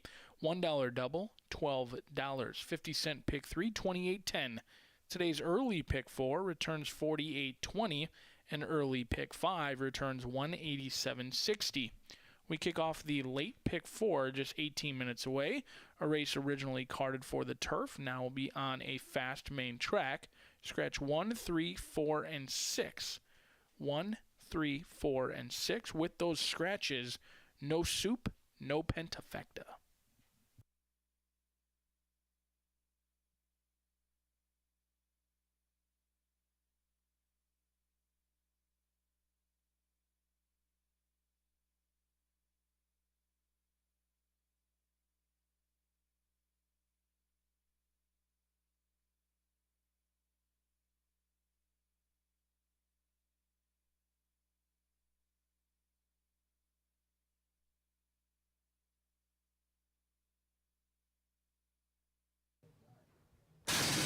The girls are on their 6-mile journey as Into Swift breaks alertly from the rail, as does Boogie Woogie Gal, and Foolish Front Fifi is good to go. Your favorite Just for Fun at 4 to 5 is going to track those ones along with Legal Deceiver. Then behind that group, 3 lengths behind, is Mom's Tribute in the slow starting Ireland bred Don't Touch Me, as Boogie Woogie Gal now goes a half length clear through Into Swift through an opening quarter in a lickety split 22.31. And there goes Just for Fun in the yellow sleeves and the purple silks. Looks like a Vikings jersey rolling up to challenge Boogie Woogie Gal, and it's Just for Fun and Boogie Woogie Gal now a length clear from Into Swift, as Foolish Front Fifi is asked for her best run, as is Legal Deceiver and Just for Fun and Marcelino Pedroza Jr. like a statue as they quickly put a length on Boogie Woogie Gal, but Foolish Front Fifi has not given up the chase.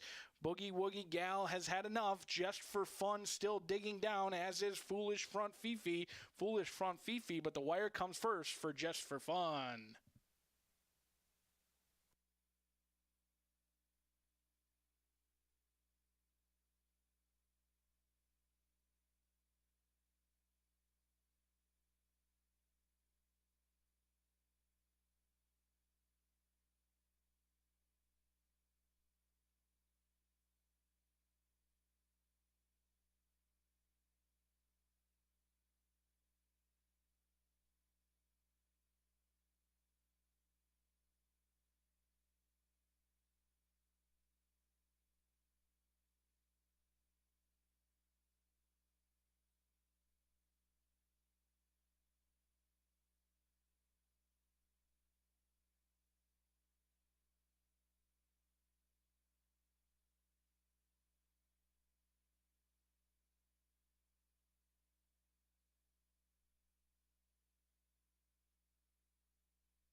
10 minutes to the sixth race here at Horseshoe Indianapolis, and we have a allowance optional claiming for 30,000, and they're going a mile and 70 on the fast main track. No turf today, no superfecta, no grand high 5. There are 5 betting interests in here. I'm just going to tell you who's in.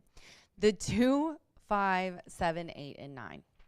And I'm going to go to the 7 on top here. The 9, the 9 to 5 favorite. 7 is 2-1. Tis Bayou.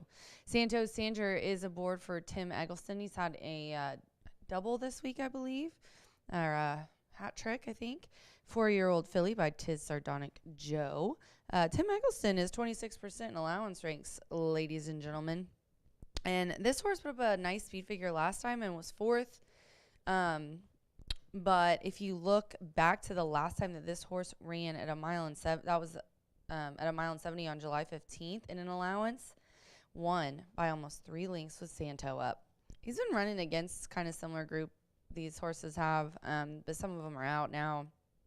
I think that this horse needs to kind of carve out a certain kind of trip. If you can see the 2 times that he's won this year, he was, on the lead. And then if you go back in May, he was only second ahead. So he has to kind of be in the action early. Hopefully with this shorter field, Santo will have a problem with that. She needs to be in action early. So hopefully we can get that done for her today. But definitely at the distance and surface she likes. I think Tim was doing some smart entering when he put her in on the turf here. Let's go next to the favorite, the 9 at 8-5. That is Spotty Showers. Evan Roman is hot as well here at the end of the meet. Mike and Penny Lauer are a combination that you cannot leave out with these Indiana breds they always have competitive ones. I can't remember in the last decade of me hosting the ITOBA year-end awards not saying Mike and Penny Lauer's name. They dropping down in class here, went to Keeneland, tried the turf there, put up an 80 in a race that did not have really any finish. So just draw a line through that and then look back. Was only beaten length for 3rd on September 7th. Kind of has a stalking type running style, and then was 2nd in one in Colonial. Now those were on the grass. Dirt, no wins, but does have a 2nd and a 3rd at today's distance, similar distance, a mile. I'm going to go next to the 2. I kind of didn't know who to put in after the 9, but I guess the betting public agrees with me because the 2 is also not 2-1 right now, just like my 7. But I'm going to go to single her, Fernando de la Cruz, who is a few behind Burgos, now 4 behind Burgos for the leading title. Is riding here for Mr. Raymond J. Paquette III, who is a high percentage trainer at 18% win clip and 62% in the money. This 4-year-old filly has some nice speed, really. She put up an 89 a couple back when she won by 13 on May 28th. Little bit of a layoff, and then came back October 15th. I think she needed one, and I think she was going a little bit too long. She was going a mile and 16th. She's dropping down now to a mile. But if you look back in September and August, she had some really nice races in a row. She was in there with Spotty Showers, got 2nd to her, won at a mile on the grass September 7th. So I think she can do either. I just think she likes this distance because she's 3 of 4 first or 2nd place finishes. 7-9-2 here for me in the 6th race. We do have a 50-cent late pick 4 in this, starting in this race, 6, 7, 8, and 9. Good luck.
Field has reached the starting gate.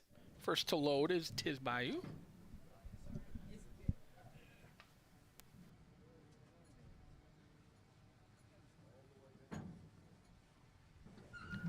Single Her goes in on the inside. Unbridled Talent along with Sassy Katie. Spotty Showers, even money, the last to load.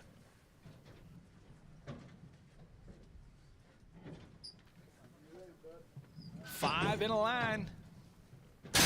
They are off and racing as Sassy Katie threw her head at the start, and she spots this field 2 lengths clear as Tiz Bayou, content to go to the lead, but Single Her and Fernando de la Cruz want the lead as well as these two clear off 2 lengths from Spotty Showers, who finds a good spot in third, as does Unbridled Talent down on the inside, and then the slow starting Sassy Katie as now Single Her takes up tightly into that first turn, and Tiz Bayou at 3-2 with the late money signed on goes clear through a rapid opening quarter in 22.50, and Tiz Bayou wanted the lead with Santos Sanger, and they will go a length clear from Single Her, who now shifts off into the 2 path with the black sleeves and the pink silks. Unbridled Talent rolling into third. Spotty Showers patiently ridden behind the quick fractions, and Sassy Katie through an opening half mile in 46.23. Tiz Bayou trying to bottom out this field right now.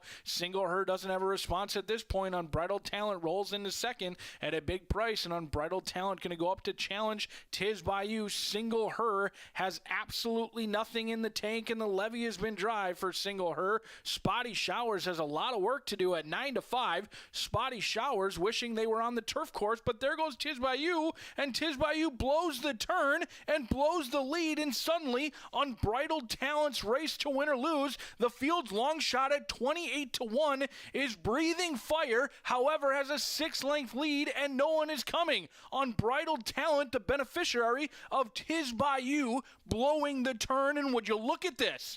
Unbridled Talent at 28-1. Boom!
Hot streak continues for rider Deshaun Parker, riding double on the day. Unbridled Talent into the winner's circle for the 4th time of her career. A 4-year-old bay filly by Unbridled Express out of Special Talent. Bred and owned by Larry Goodwin and Mr. Kenneth Milroney. Trained to victory by Michelle Elliott, Deshaun Parker gets his 2nd of the day aboard Unbridled Talent. 28-1 on top in 143.58. Still unofficial.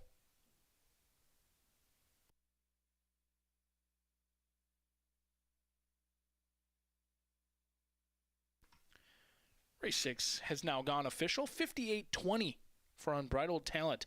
A $1 exacta returns $107.90. 50-cent trifecta $189.80. $1 double $62.40. That 50-cent pick 3 returns a nice $181.30. Race number 7 will go 5.5 furlongs on a fast main track. Scratch number 1, Covert Kid. 9 of them will go to the gate 22 minutes from now for race 7.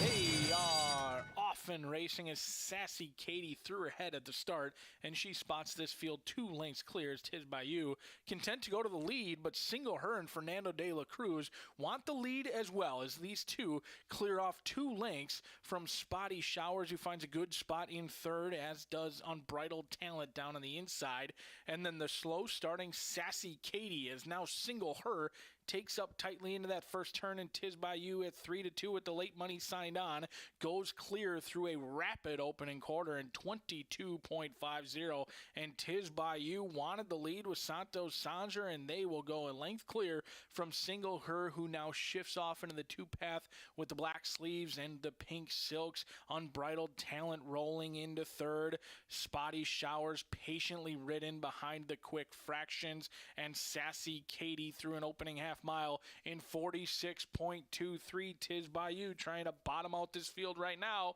Single Her doesn't have a response at this point. Unbridled Talent rolls into second at a big price, and Unbridled Talent going to go up to challenge Tiz Bayou. Single Her has absolutely nothing in the tank, and the levee has been dry for Single Her. Spotty Showers has a lot of work to do at 9-5. Spotty Showers wishing they were on the turf course, but there goes Tiz Bayou, and Tiz Bayou blows the turn and blows the lead, and suddenly Unbridled Talent's race to win or lose. The field's long shot at 28-1 is breathing fire, however has a 6-length lead, and no one is coming. Unbridled Talent, the beneficiary of Tiz Bayou blowing the turn, and would you look at this? Unbridled Talent at 28-1. Boom!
Is that you're about to be on camera? Oh, there we are. We have the Jockey Toy Drive, annual Jockey Toy Drive, and on behalf of me and Tammy, which I just found out that Tammy didn't even have to tell you guys about it or remind you, which normally we do, because I love you all very much, but it's like herding kindergartners around here. Deshaun, you know how it is. But you guys did this all by yourself. I'm so proud of you. Deshaun, tell us how important it is to you guys to donate to the kids. This is going to CASA in Shelbyville. Well, we definitely like to do it because every time, they come out here, they root for us, and they're always, our biggest fans. So giving back to them. Goggles. Yeah, taking our goggles for sure. But we love giving it to them. But, giving back to them is definitely important. Yeah, for sure. And I have Oscar over here, and I decided to break him in real nice and give him a surprise question. How many of these did you buy? I lost count. I want to give a shout out to Marcelino and Manny and Deshaun, all of you guys. I'm so happy. But, man, I saw a picture of Manny today. He had 2 huge carts full, so he already cut out. But we want to say thank you to him, and thanks for coming out here and looking cute with all these toys, especially you, Santo, perched up on that table. You're working real hard back there, baby. Look, there's Manny. Look, we got him in that picture. All right, guys, we are coming up on 14 minutes, race 7, and Marcelino's got to get in his car and book it to Kentucky. So good luck.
It is officially the season of giving. We gave away, sold saddle towels and donated money for HVAF yesterday, and today the Jockey Toy Drive, and we're still because I had to handicap this race.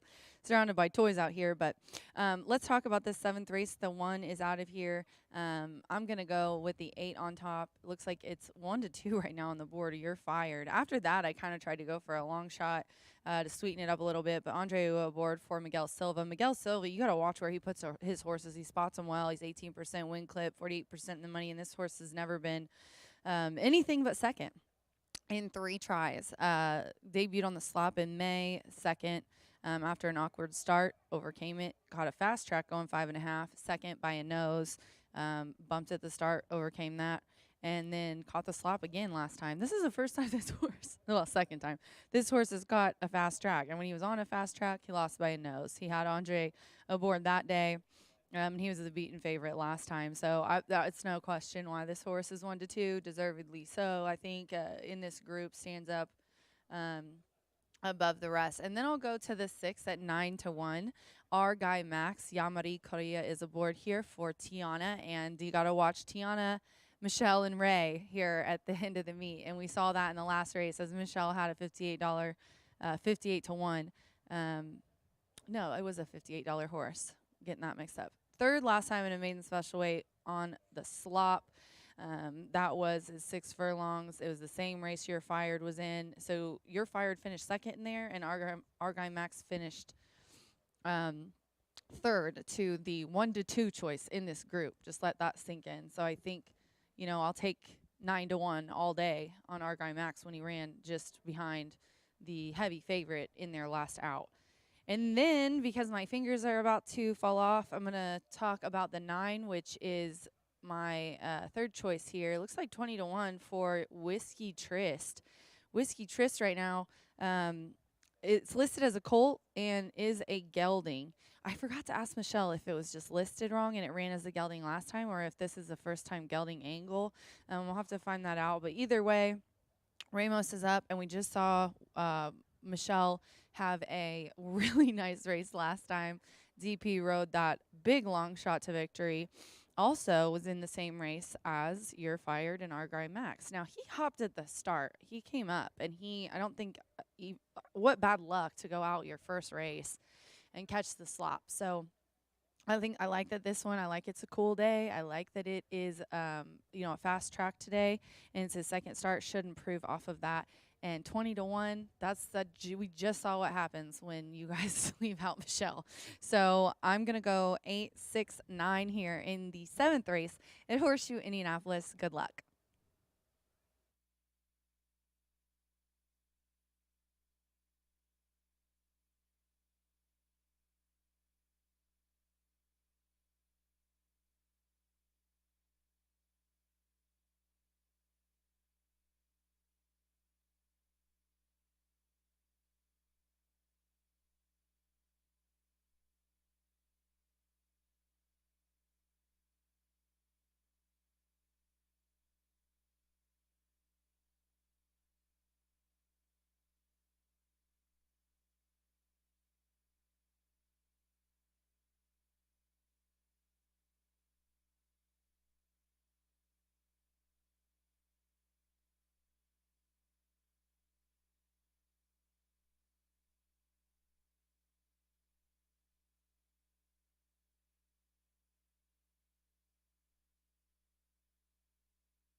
Fields made their way out of the racetrack for the upcoming 7th race, a maiden event going 5.5 furlongs. Scratch number 1, Covert Kid.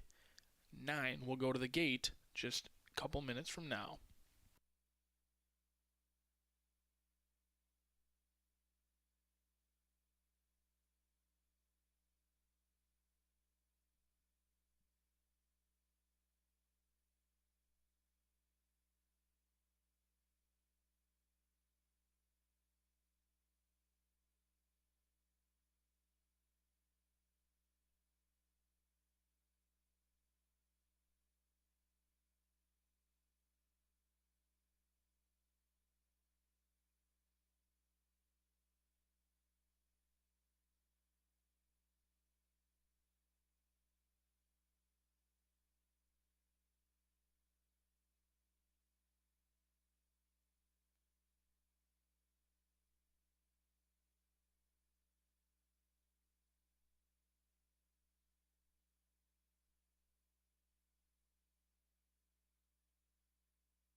loading process has begun. Henry the Hank goes in, playing the angles. Moment of truth for You're Fired at 2-5. This Cat's a Bullet, looking to give Michelle Elliott 2 in a row. Whiskey Tryst. Special gift card. And the last to load, Yoshida's Impact. We're set for a start.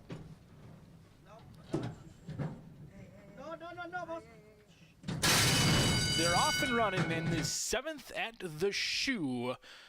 Henry the Hank broke a little bit tardily from the inside, and Henry the Hank goes right back to last. But Handsome Hannah quick away from it, and Handsome Hannah and Shorty Perez tear off by a length from You're Fired at 3-5, who sits just a length off Handsome Hannah.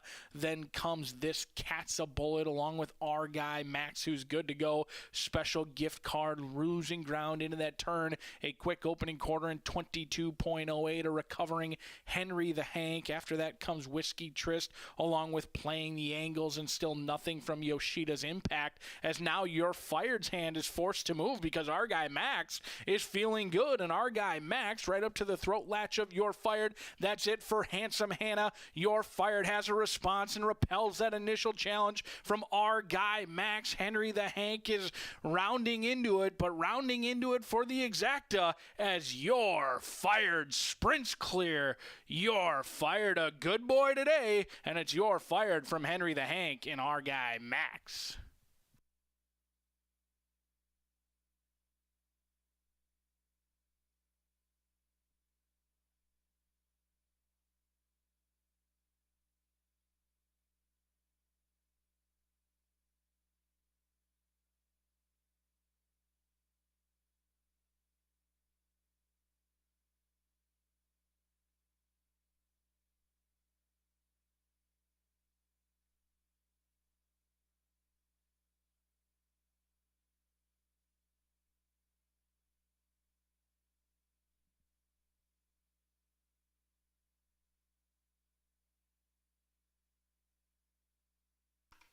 Eight two 647 in 104.83.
You're Fired enters the winner's circle while exiting the maiden ranks. A 4-year-old Dark Bay Gelding by Firing Line out of True Blue Julie, bred in Indiana by Christine Kegel, owned and trained by Silva Racing. Ridden to victory by Mr. Andres Ilola. Race 7 is official. You're Fired returns $3.40 on top. $1 exacta, $8.80. 50-cent trifecta, $15.25. That 10-cent superfecta, $8.66. Pentafecta, first pentafecta of the day, $33.73. $1 double returns $62.30. 50-cent pick 3, big price in the middle, 8780. Race number 8 on the board 22 minutes from now.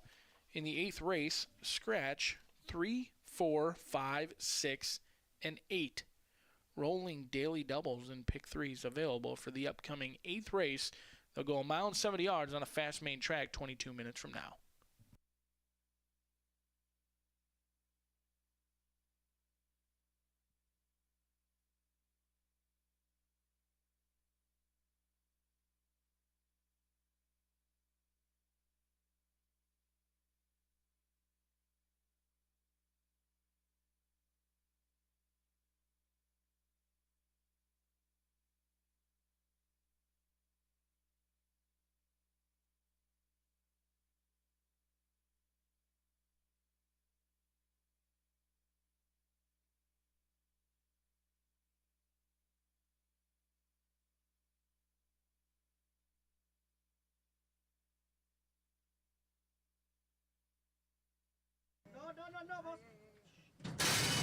They're off and running in the 7th at the shoe.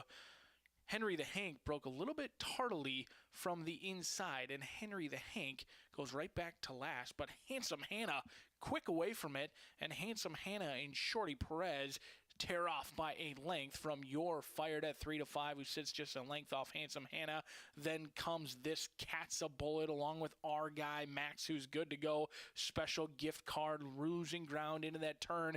A quick opening quarter in 22.08, a recovering Henry the Hank. After that comes Whiskey Trist along with Playing the Angles, and still nothing from Yoshida's Impact, as now Your Fired's hand is forced to move because our guy Max is feeling good, and our guy Max right up to the throat latch of Your Fired. That's it for Handsome Hannah. Your Fired has a response and repels that initial challenge from our guy Max. Henry the Hank is rounding into it, but rounding into it for the exacta as Your Fired sprints clear.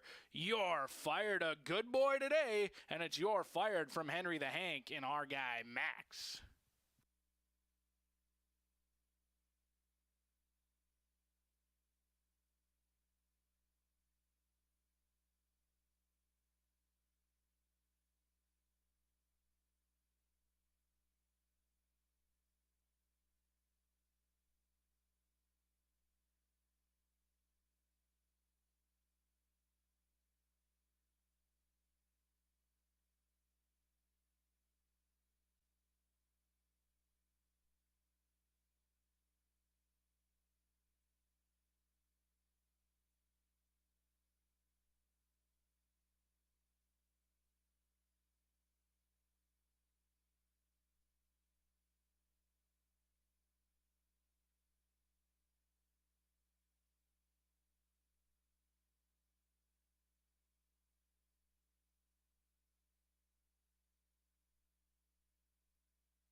We've got one more chance here at Horseshoe Indianapolis for you to qualify for the NHC in Las Vegas 2025.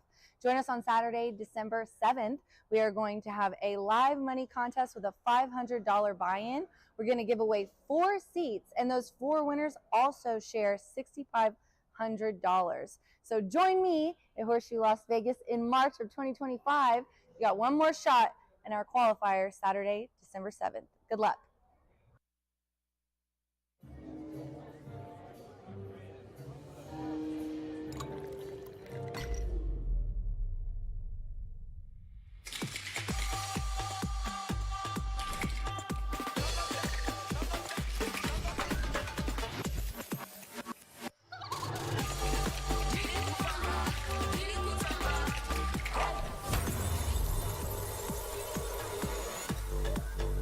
Tequila Herradura. Extraordinary awaits. Feel the excitement with TwinSpires.com, the official betting partner of the Kentucky Derby and Breeders' Cup. With TwinSpires.com, place legal wagers and watch live horse racing wherever you are on any device. Sign up, play, and win today. New players use promo code FREE100 on sign up to start your $100 bonus. With TwinSpires.com, you can bet on horse racing. Get the TwinSpires.com app to receive special offers and the most up-to-date information. Terms and conditions apply. Void where prohibited. Please wager responsibly.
4 races to go here at Horseshoe Indianapolis on a Tuesday where it's a little bit chilly, but it's been nice out on a fast main track. We welcome the $5,000 claimers, all looking for a victory in here. We'll go a mile and 70 yards to scratch 3, 4, 5, 6, and 8 out of this event. And I happen to fall into the favorite in this spot, who is 8-1 on that morning line. But with those scratches, you can really throw out the morning lines because a lot of the numbers certainly change when you have as many scratches as you do in this race. Ray Paquette owns and trains this horse, originally bred by Mr. Wesley Ward, a 4-year-old son of Mendelssohn. Not a sire that you see too many of here at Horseshoe Indianapolis, and has been a consistent sort. Has finished in the exact half of the races so far this year for $17,000 in earnings, but does have a little bit of work to do to match last year's $34,000 in earnings. Diamond Hall had kind of a sneaky troubled trip last time out. They really didn't have much racing luck. They were sprinting, and they were stuck 5-6 wide throughout that entire journey. They didn't break quick enough for the lead, but they weren't. They're not necessarily a one-run closer, so Diamond Hall and Ray Paquette just took the wide journey. However, they did stay on throughout and willingly ran second behind 1-4 Richie, who came back to run relatively poorly earlier this week, but I think Diamond Hall gets back to 2 turns in here and should be the controlling pace setter with those scratches. This one opts to be the one to catch to cash for the Paquette gang with Fernando de la Cruz, a lukewarm favorite at this point with the blue or pink wraps on at 5-2, but the outside runner Pinedale coming in off of an impressive victory over at Belterra. We'll see if the Ohio runner can get that Indiana money. Walter Rodriguez sees fit to keep the mount. He was aboard the victory on September 25th, in which they won at 5-1 in a very nice time over at Belterra Park, 142.24, pretty quick on a good track over at Belterra. The 5-time winner has 4 wins at this distance, somewhat of a specialist at the mile and 70-yard distance, has been in good form and could be a horse who's going in the right direction. The board shows it 9-2 off that 10-1 line. But the intrigue in here, at least for me, is Royally Bitter. Serpa for pins in here. 4-year-old Bay Gelding by Palace Malice, a 3-time winner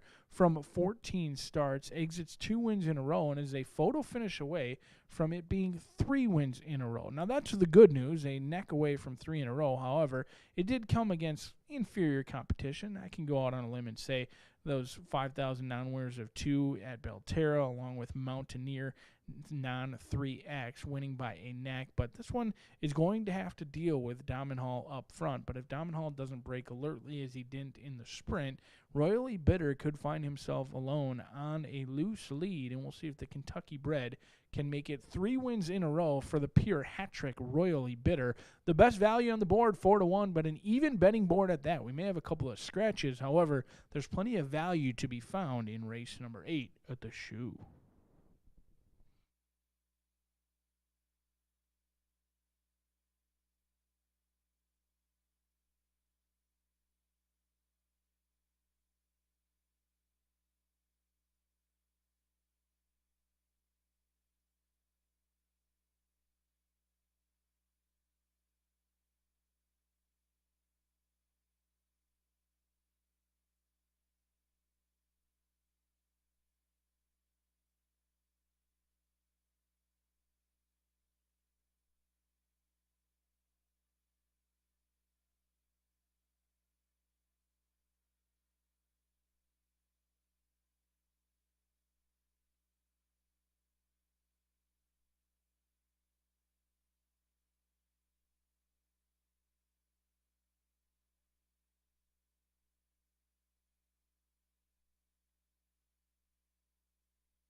Field on the track for the upcoming 8th race. Rolling pick threes and daily doubles, whatever fits your fancy. 3 minutes from now.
Field approaching the starting gate.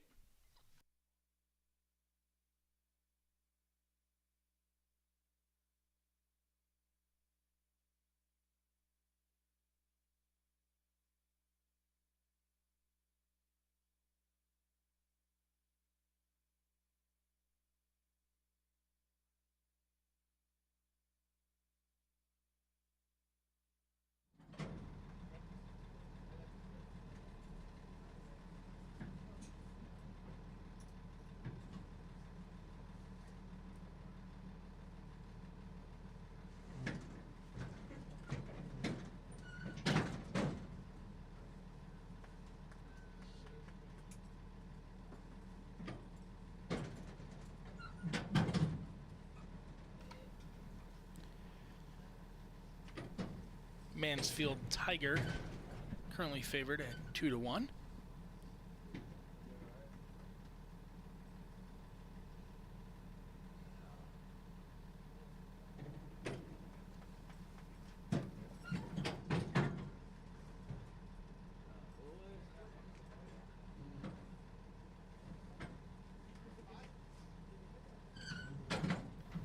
Flying Samurai goes in. Dominal. And Pinedale, the last to load.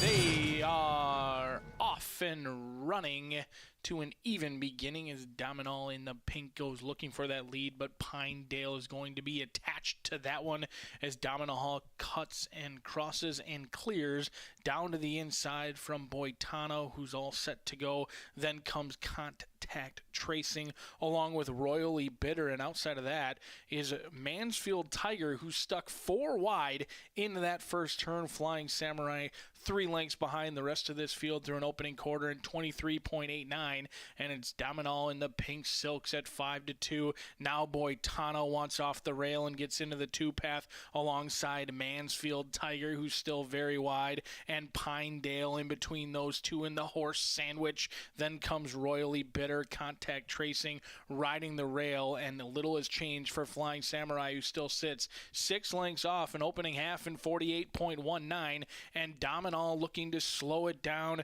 through a loose rein with Fernando de la Cruz as Mansfield Tiger spurts into second. Boitano under an all-out drive. Gabriel Saez asking for his best, and he's looking for space to run behind Mansfield Tiger and Dominal. That's it for Pinedale. Not today for Pinedale. Royally Bitter going to have to do better than that. Contact Tracing and Sammy Bermudez have a lot of work to do as Mansfield Tiger goes right up to the throat latch of Dominal. Boitano getting a great trip if good enough, but he's on the wrong lead, and Mansfield Tiger hasn't put away Dominal. Dominal resurgent at the 8th pole, and now rounding into form is Contact Tracing, who's got a lot of momentum. A resurgent Pinedale, and Dominal fighting off every challenger right to the line. Photo finish in the 8th.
Domnall gets the victory. Tight photo. 11-10, 1-2, 12 in 143.65. Domnall. It's Fernando de la Cruz. A win in the 8th.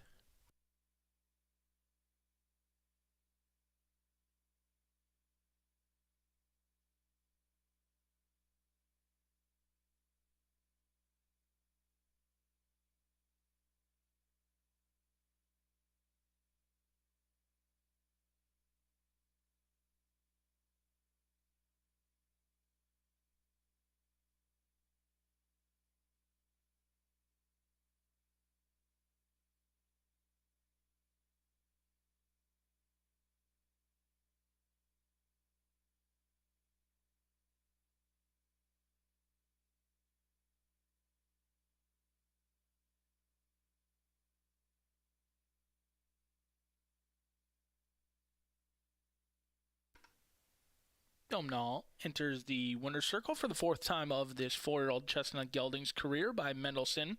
Out of Asia, bred in Kentucky by Wesley Ward, owned and trained by Ray Paquette III. Ridden to victory by Fernando de la Cruz. Cuts into Alberto Burgos' lead with that victory. Domnall is official winner of race number 8 at 740 on top. $1 exacta does return $11.70. That 50-cent trifecta, $36.60. 10-cent superfecta, $17.21. The pentafecta in the 8th returns $51.68. Your $1 double, $5.80. 50-cent pick 3, $117.40. The thoroughbred finale on the board just 18 minutes from now. Today's featured race goes off in 18 minutes. No scratches, no changes. Don't forget, we've still got one more pick 3. Miss Martha will take you through races 10 and 11, 2 quarter horse races today on a Tuesday at the Shoe.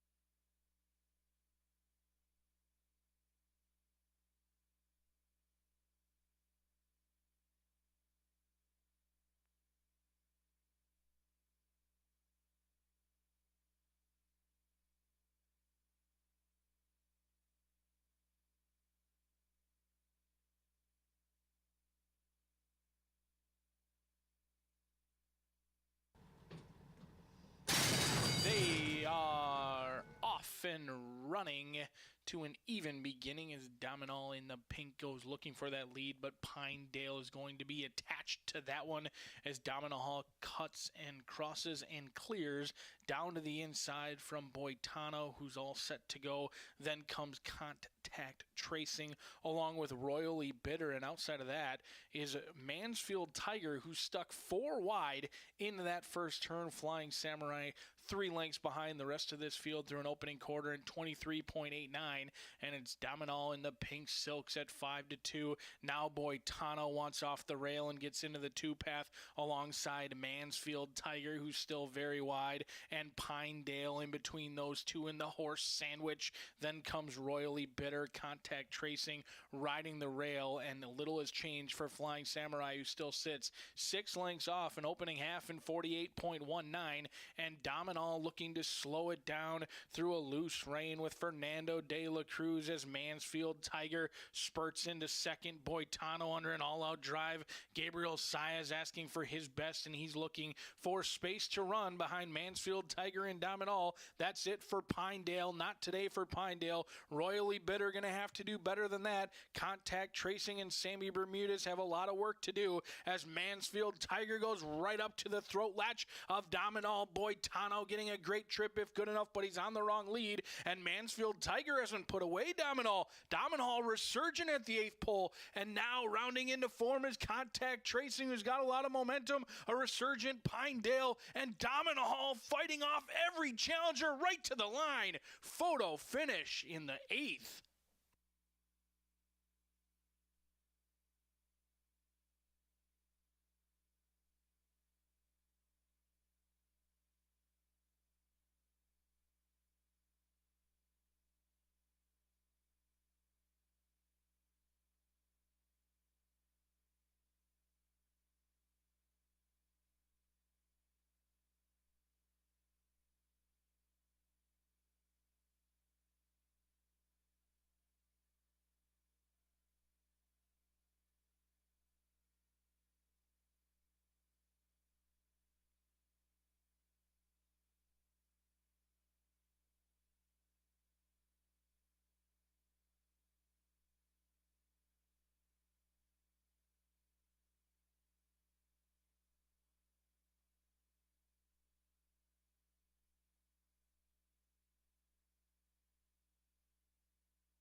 9 minutes away from our final thoroughbred event of the day on a Tuesday here at Horseshoe Indianapolis. 2 quarter horse races as Martha will take over the reins, and you'd be wise to follow Martha's selection. She has been red hot here at Horseshoe Indianapolis. But let's take a look at this last thoroughbred feature on the card. 3-year-old competition in here. Allowance Company running for a very generous purse, just under $50,000.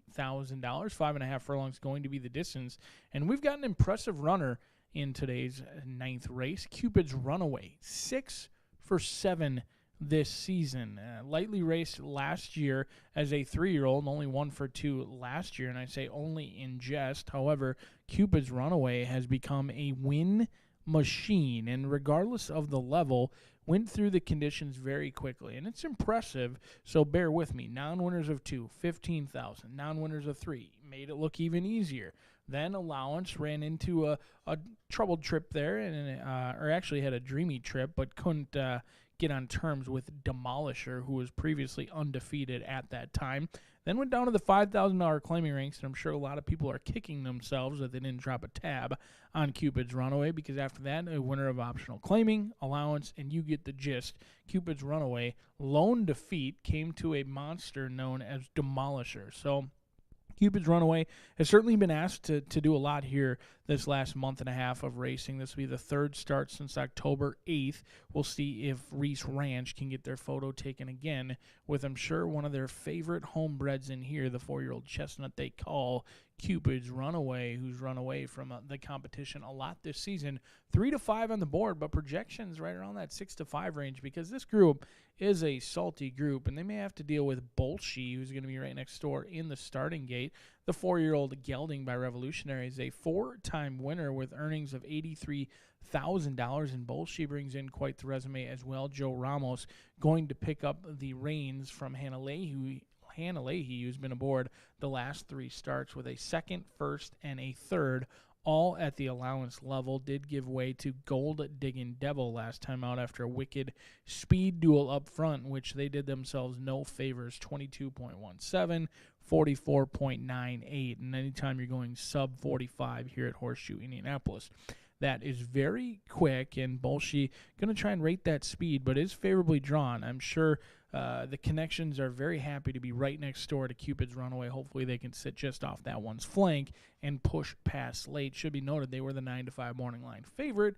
Currently an overlay on the board, 5 to 1, but if you're hopeful seeing this horse load into the gate at 5 to 1, and you should not be surprised when it clicks down to 2 to 1, because Bolshe is as game as they come and should give Cupid's Runaway everything he wants to handle on the racetrack. But they both may have to deal with Rodeo Zone. Fernando de la Cruz looking for a riding double. This time he teams up with Joe Davis, who's been a decent jockey-trainer combination this year. And by decent, I mean that sarcastically, because they have been nothing short of excellent. They're winning at almost 20% when they team up together, and their return on investment, $1.82, is very good as well. However, Rodeo Zone has picked up a little bit of a bad habit here recently with 4 second-place finishes this year. Rodeo Zone doing his best Little Jake impression here recently with all these second-place finishes, but we'll see if Rodeo Zone can get Jimenez Racing Stables home a winner. A horse who is drawn even further to the outside of the rest of that speed and has certainly shown the ability to track, and gets a veteran rider, Fernando de la Cruz, hungry for that riding title, and he's trying to cut into that margin of Alberto Burgos with just 2 more racing days to go. The field of 7 battles it out 5 minutes from now.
Loading process has begun for the 9th event as the sun sets on the 2024 season here at Horseshoe Indianapolis. Only 2 live racing days remain.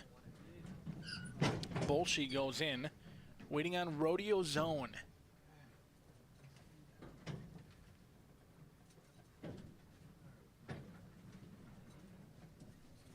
Five and a half furlongs the distance. 7 set to battle it out. They are off and running, and we had one to miss the start completely. Neutron spotted the field 5 lengths, but Bolshe's good to go, as is Cupid's Runaway, and these two put a length clear on Rodeo Zone. After that comes Healing Waters, who's 4 lengths off these leaders, and Neutron broke slow, but the gray is now rushing up the rail with that tail flared.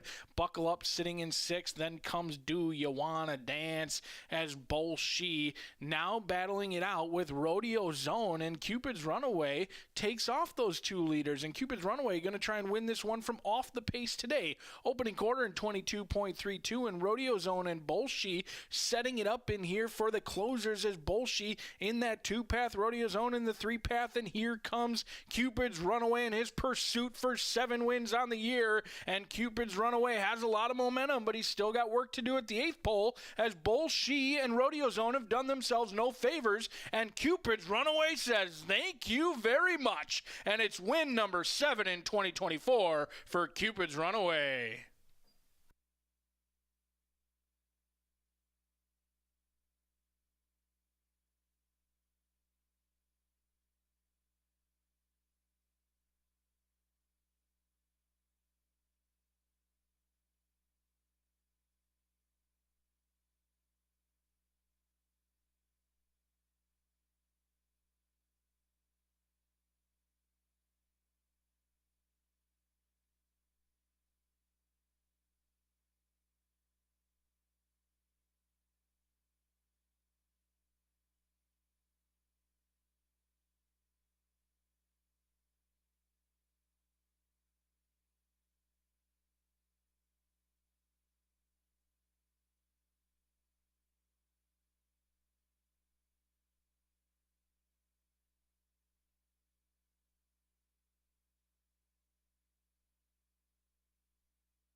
Late money, no good in race number 9. Favored off the board, 5-7-1-6-2 in a fast 103.62.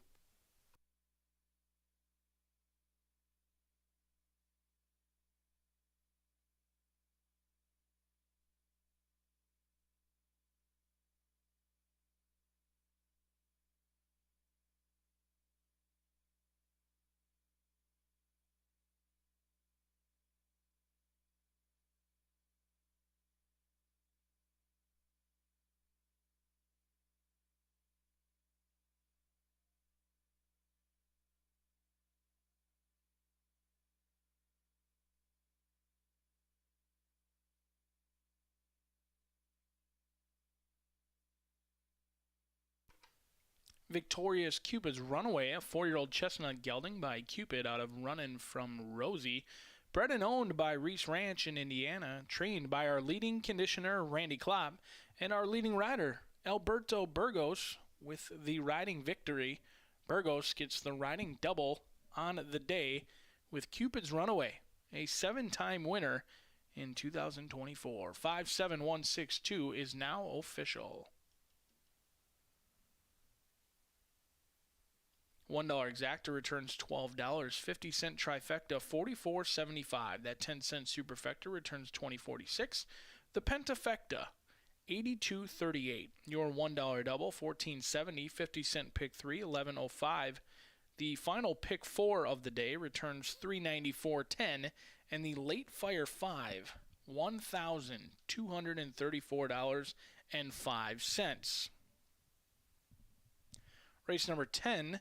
In 17 minutes, we'll turn over the reins to Martha Clausen, as she'll take you through the final daily double of the day, and you'd be wise to listen to her. She's been red hot We do have our final winner of the year for Dooley's Legends as well.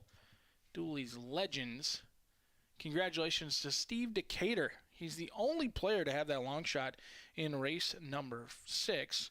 Steve Decatur wins $100 for being the final Dooley's Legends winner of the year. 17 minutes from race 10.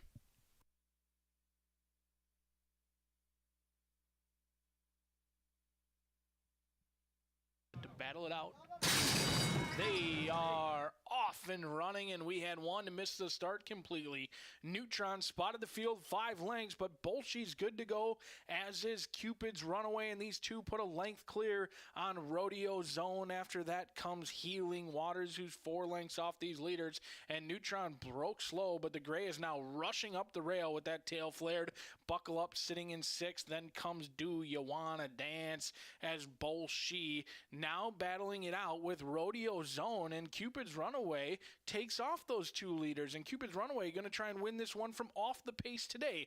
Opening quarter in 22.32, and Rodeo Zone and Bolshe setting it up in here for the closers, as Bolshe in that 2-path, Rodeo Zone in the 3-path, and here comes Cupid's Runaway in his pursuit for 7 wins on the year, and Cupid's Runaway has a lot of momentum, but he's still got work to do at the 8th pole, as Bolshe and Rodeo Zone have done themselves no favors, and Cupid's Runaway says thank you very much, and it's win number 7 in 2024 for Cupid's Runaway.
we have 2 quarter horse races on tap today on the Tuesday card at Horseshoe Indianapolis, and they're both for 2-year-olds.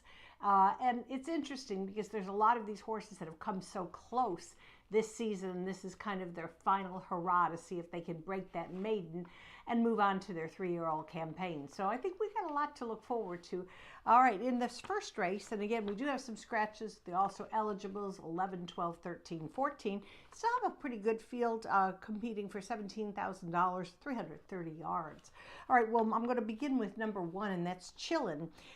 This horse is a son of Chilitos, trained by Tim Eggleston, one of 2 I'm going to talk about, trained by Tim Eggleston. I talked about EOSA Political Win as a rising first crop stallion this year. Certainly we've seen a lot of them. We haven't seen as many Chilitos, but I'll tell you one thing, Chilitos is the 4th ranked freshman sire in the country. So I think you're going to enjoy watching this horse run. What was remarkable is his 2nd place finish in the very rich 269,000 Governor Stake here on Champions Day.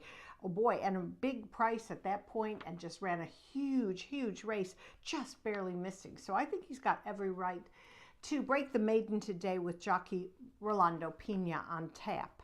All right, let's go next to the other Eggleston horse. Now, Tim is in a very contentious battle with his fellow trainers, Tony Cunningham, who won the title last year, and Claudio Barazza. So I think if he's got 2 chances, he'd sure like to win one of these and get a little bit edge on these on the competition.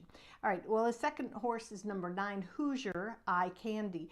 Now, this horse also had a tough go of it in his last race. He actually was in the Miss Roxy Little Futurity Trial, and who did he end up matching strides with? The eventual winner, WRS My Name is Rip.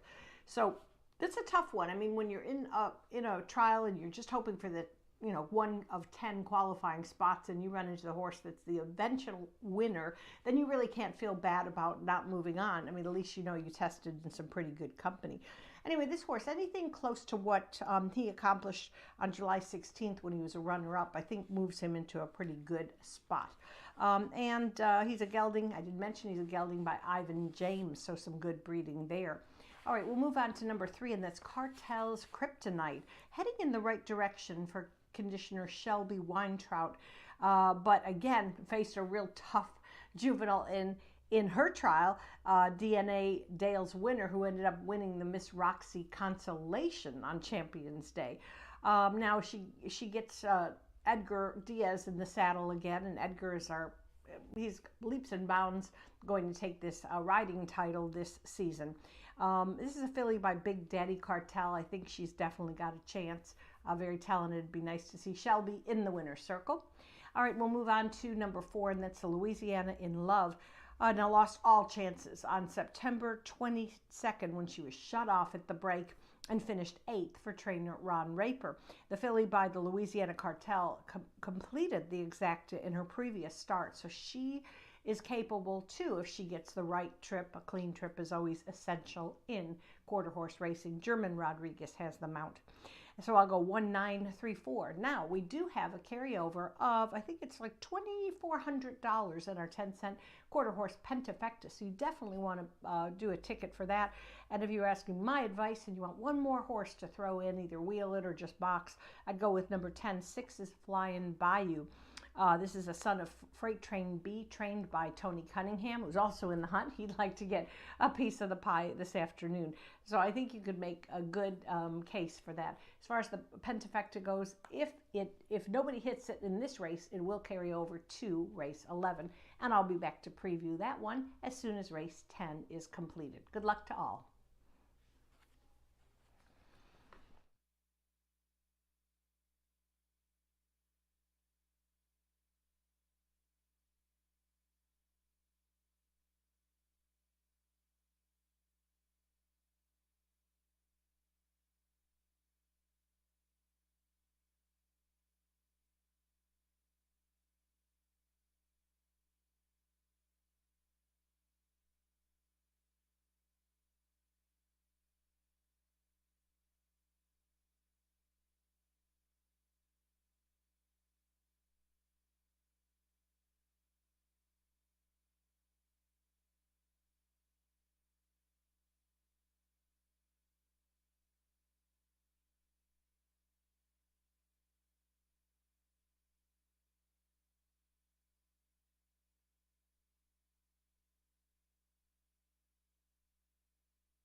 Field on the track. They'll be at the gate just a few minutes for race 10.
Fields reach the starting gate.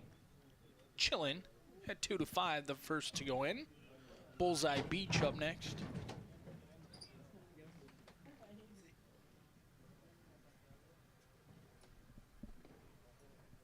Royal Zambo.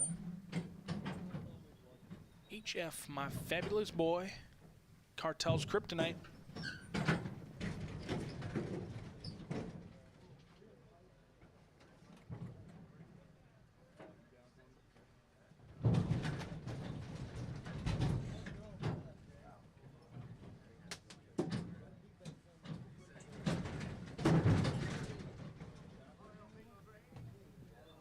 Cartel's Kryptonite Restless as Louisiana and Love Reluctant.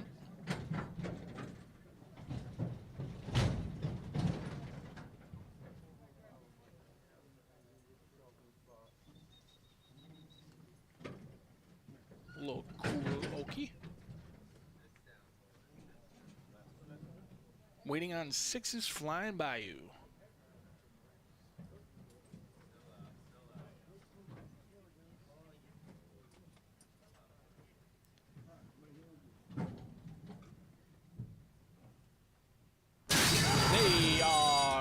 off and running as Chillin's good to go. Consternation in the middle, a lot of knocking around, and Chillin, heavily backed at 1-5, puts a length on this field, and Chillin, oh, we had a rider go down there. It looked like Hoosier Eye Candy dismissed the rider, hold all tickets.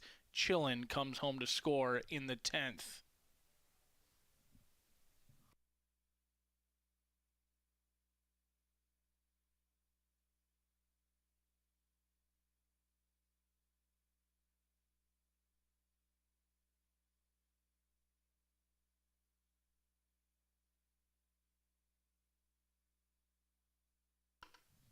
Inquiry sign lit into race 10.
One 1-3-5-7-8 in 17.12. Inquiry sign still lit.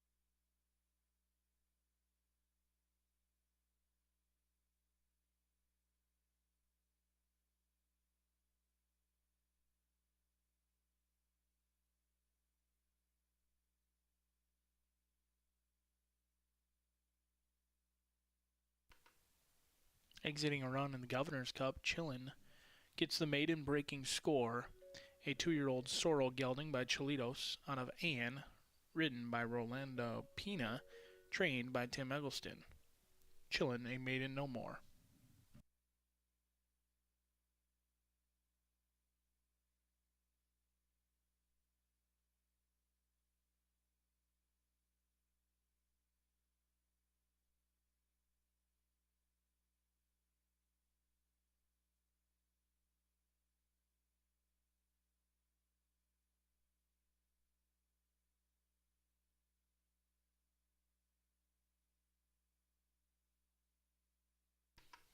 Inquiry side's been removed. 1, 3, 5, and 7 in the 10th.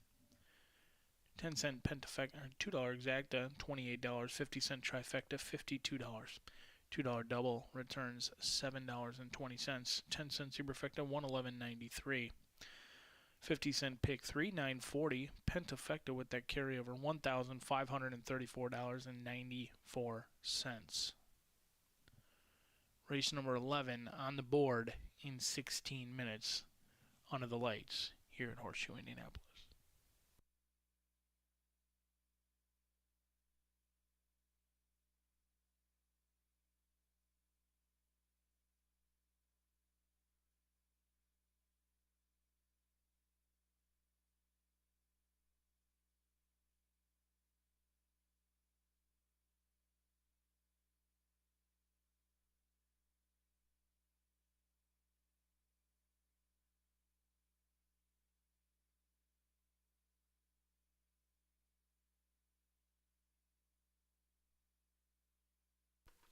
There will be a rider change to be announced shortly on number 2, Bayou Master. Number 2, Bayou Master.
With just 10 minutes before race 11, we do have a rider change being announced for the first time. Number 2, Bayou Master, now ridden by Fernando Morin.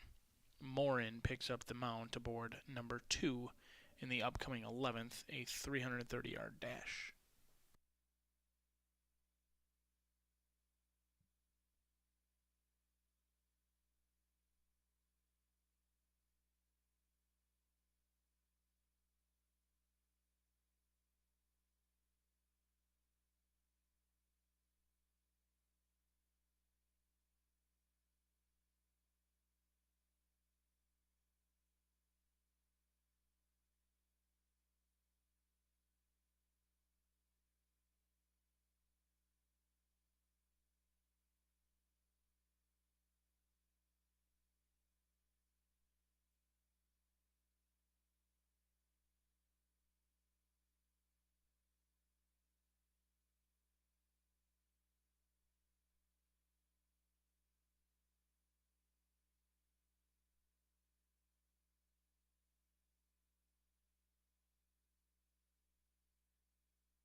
Well, we've just got one more race to go. It's Tuesday at Horseshoe Indianapolis, and this is a 2-year-old quarter horse race, 330 yards, and it's a maiden. So we got an interesting group again. We do have some scratches, 11, 12, 13, but we'll go to the paddock and take a look, see which one of these juveniles is capable of taking that important step and breaking the maiden as we get ready to close out the meet. All right, I'm going to begin with number 8, WRS Apolitical Gal, my top choice, obviously, bred and owned by Williams Racing Stables. And when you see that WRS, you know you're in for a quality, juvenile, older horse, whatever. They've had incredible meat as usual, and always just breed and take amazing care of their horses. So this is a filly by EOS, Apolitical Win. That's one of those first crop stallions I've talked about this season, and she's hit the board, very consistent, hit the board in each of her 4 starts this season.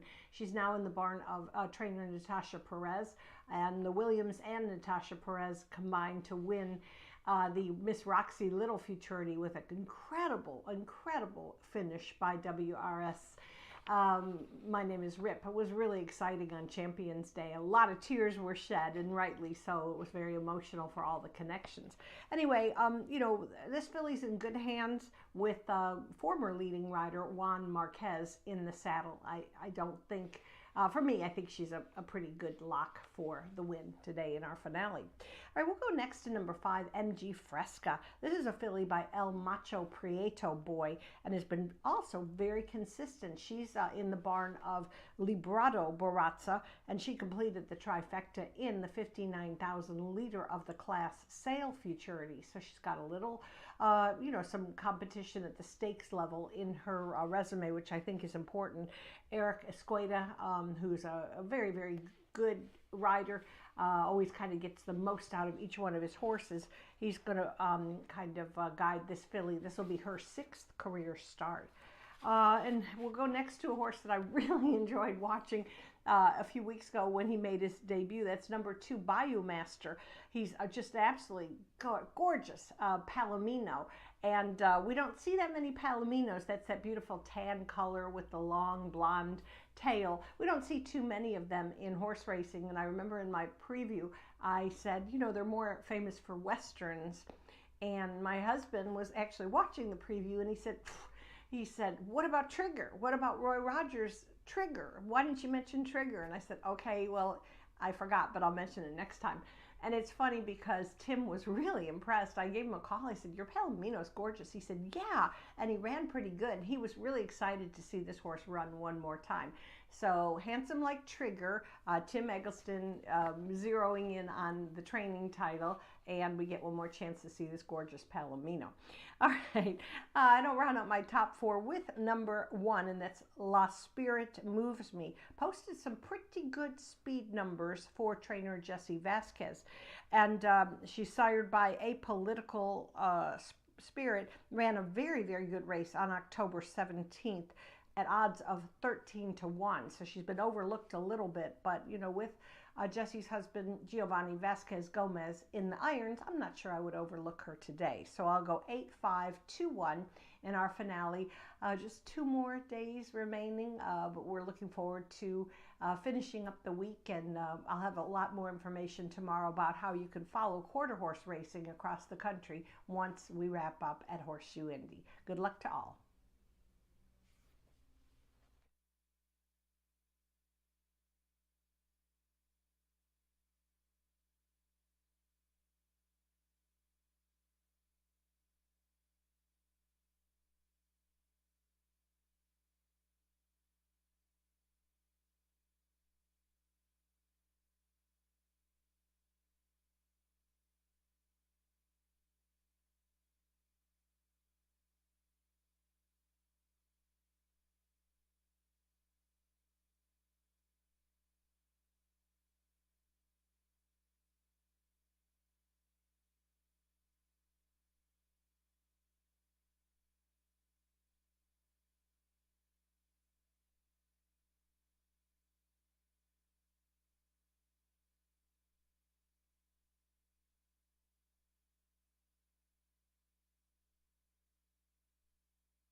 loading process underway in the finale.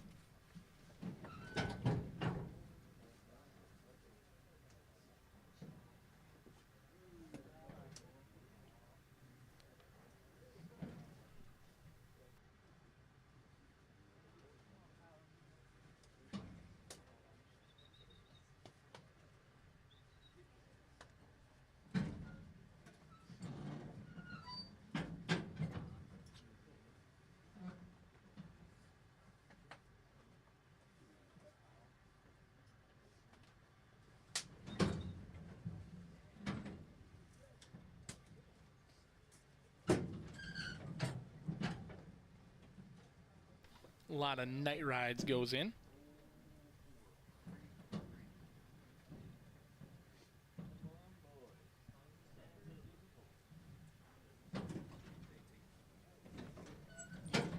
Gold Eagle H. MG Freshka. Currently 2-1. Waiting on your outside runners, My Royal, Apollo, and Sweet Train. 2-year-olds under the lights. They are off and running. As Last Spirit Moves Me breaks alertly, as does MG Freshka, who's good to go. A lot of night rides from in between, and on the outside of those two is WRS Apolitical Gal, but a lot of night rides, and it's a scramble to the wire. A lot of night rides from WRS Apolitical Gal.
Photo sign is down 3-8-5-1-7.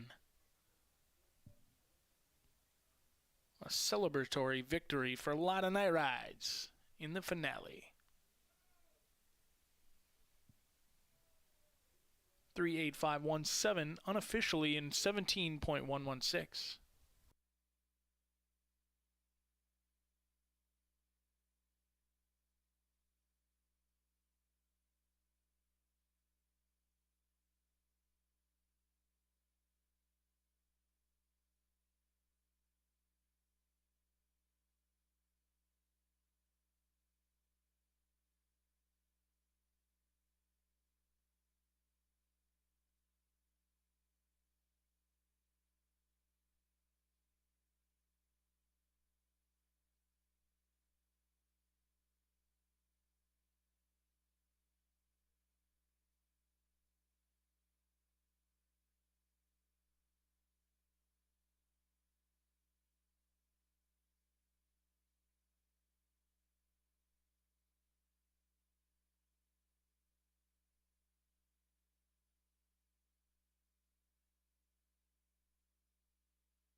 Tuesday is official at Horseshoe Indianapolis.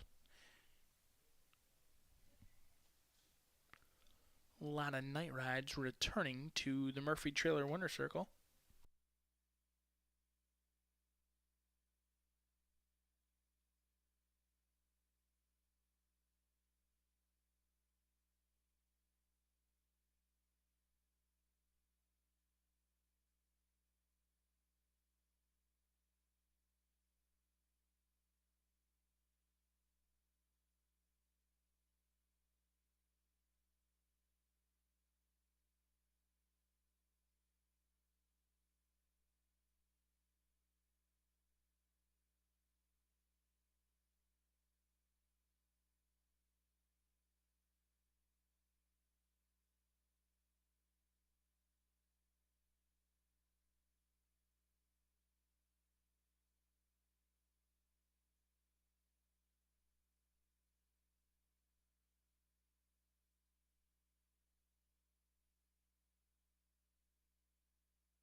It's a full winner's circle for the Cody Photo with a lot of night rides. Victorious Bay gelding 2-year-old by a lot of PYC out of Saturday Night Ride, bred in Indiana. Owned by Keith Bodie and Quarter Shot Stables, LLC. Trained to victory by Ron Raper and ridden by German Rodriguez. A lot of night ride gets the first career victory for Keith Bodie and Quarter Shot Stables, LLC for the Cody Photo.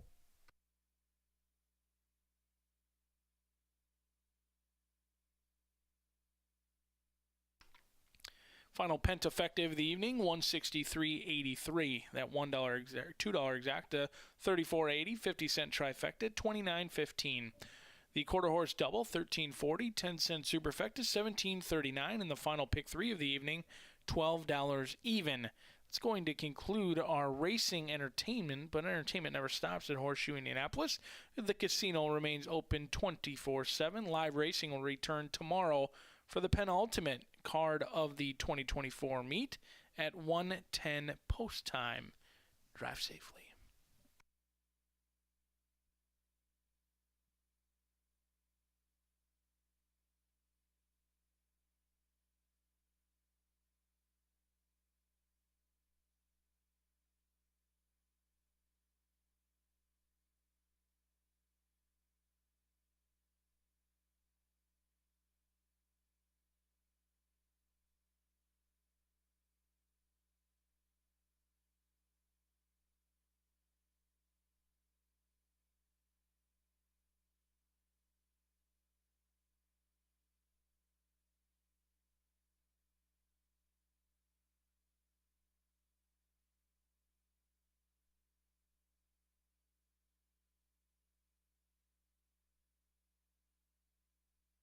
Are off and running as Last Spirit Moves Me breaks alertly, as does MG Fresca, who's good to go. A lot of night rides from in between, and on the outside of those two is WRS Apolitical Gal, but a lot of night rides, and it's a scramble to the wire. A lot of night rides from WRS Apolitical Gal.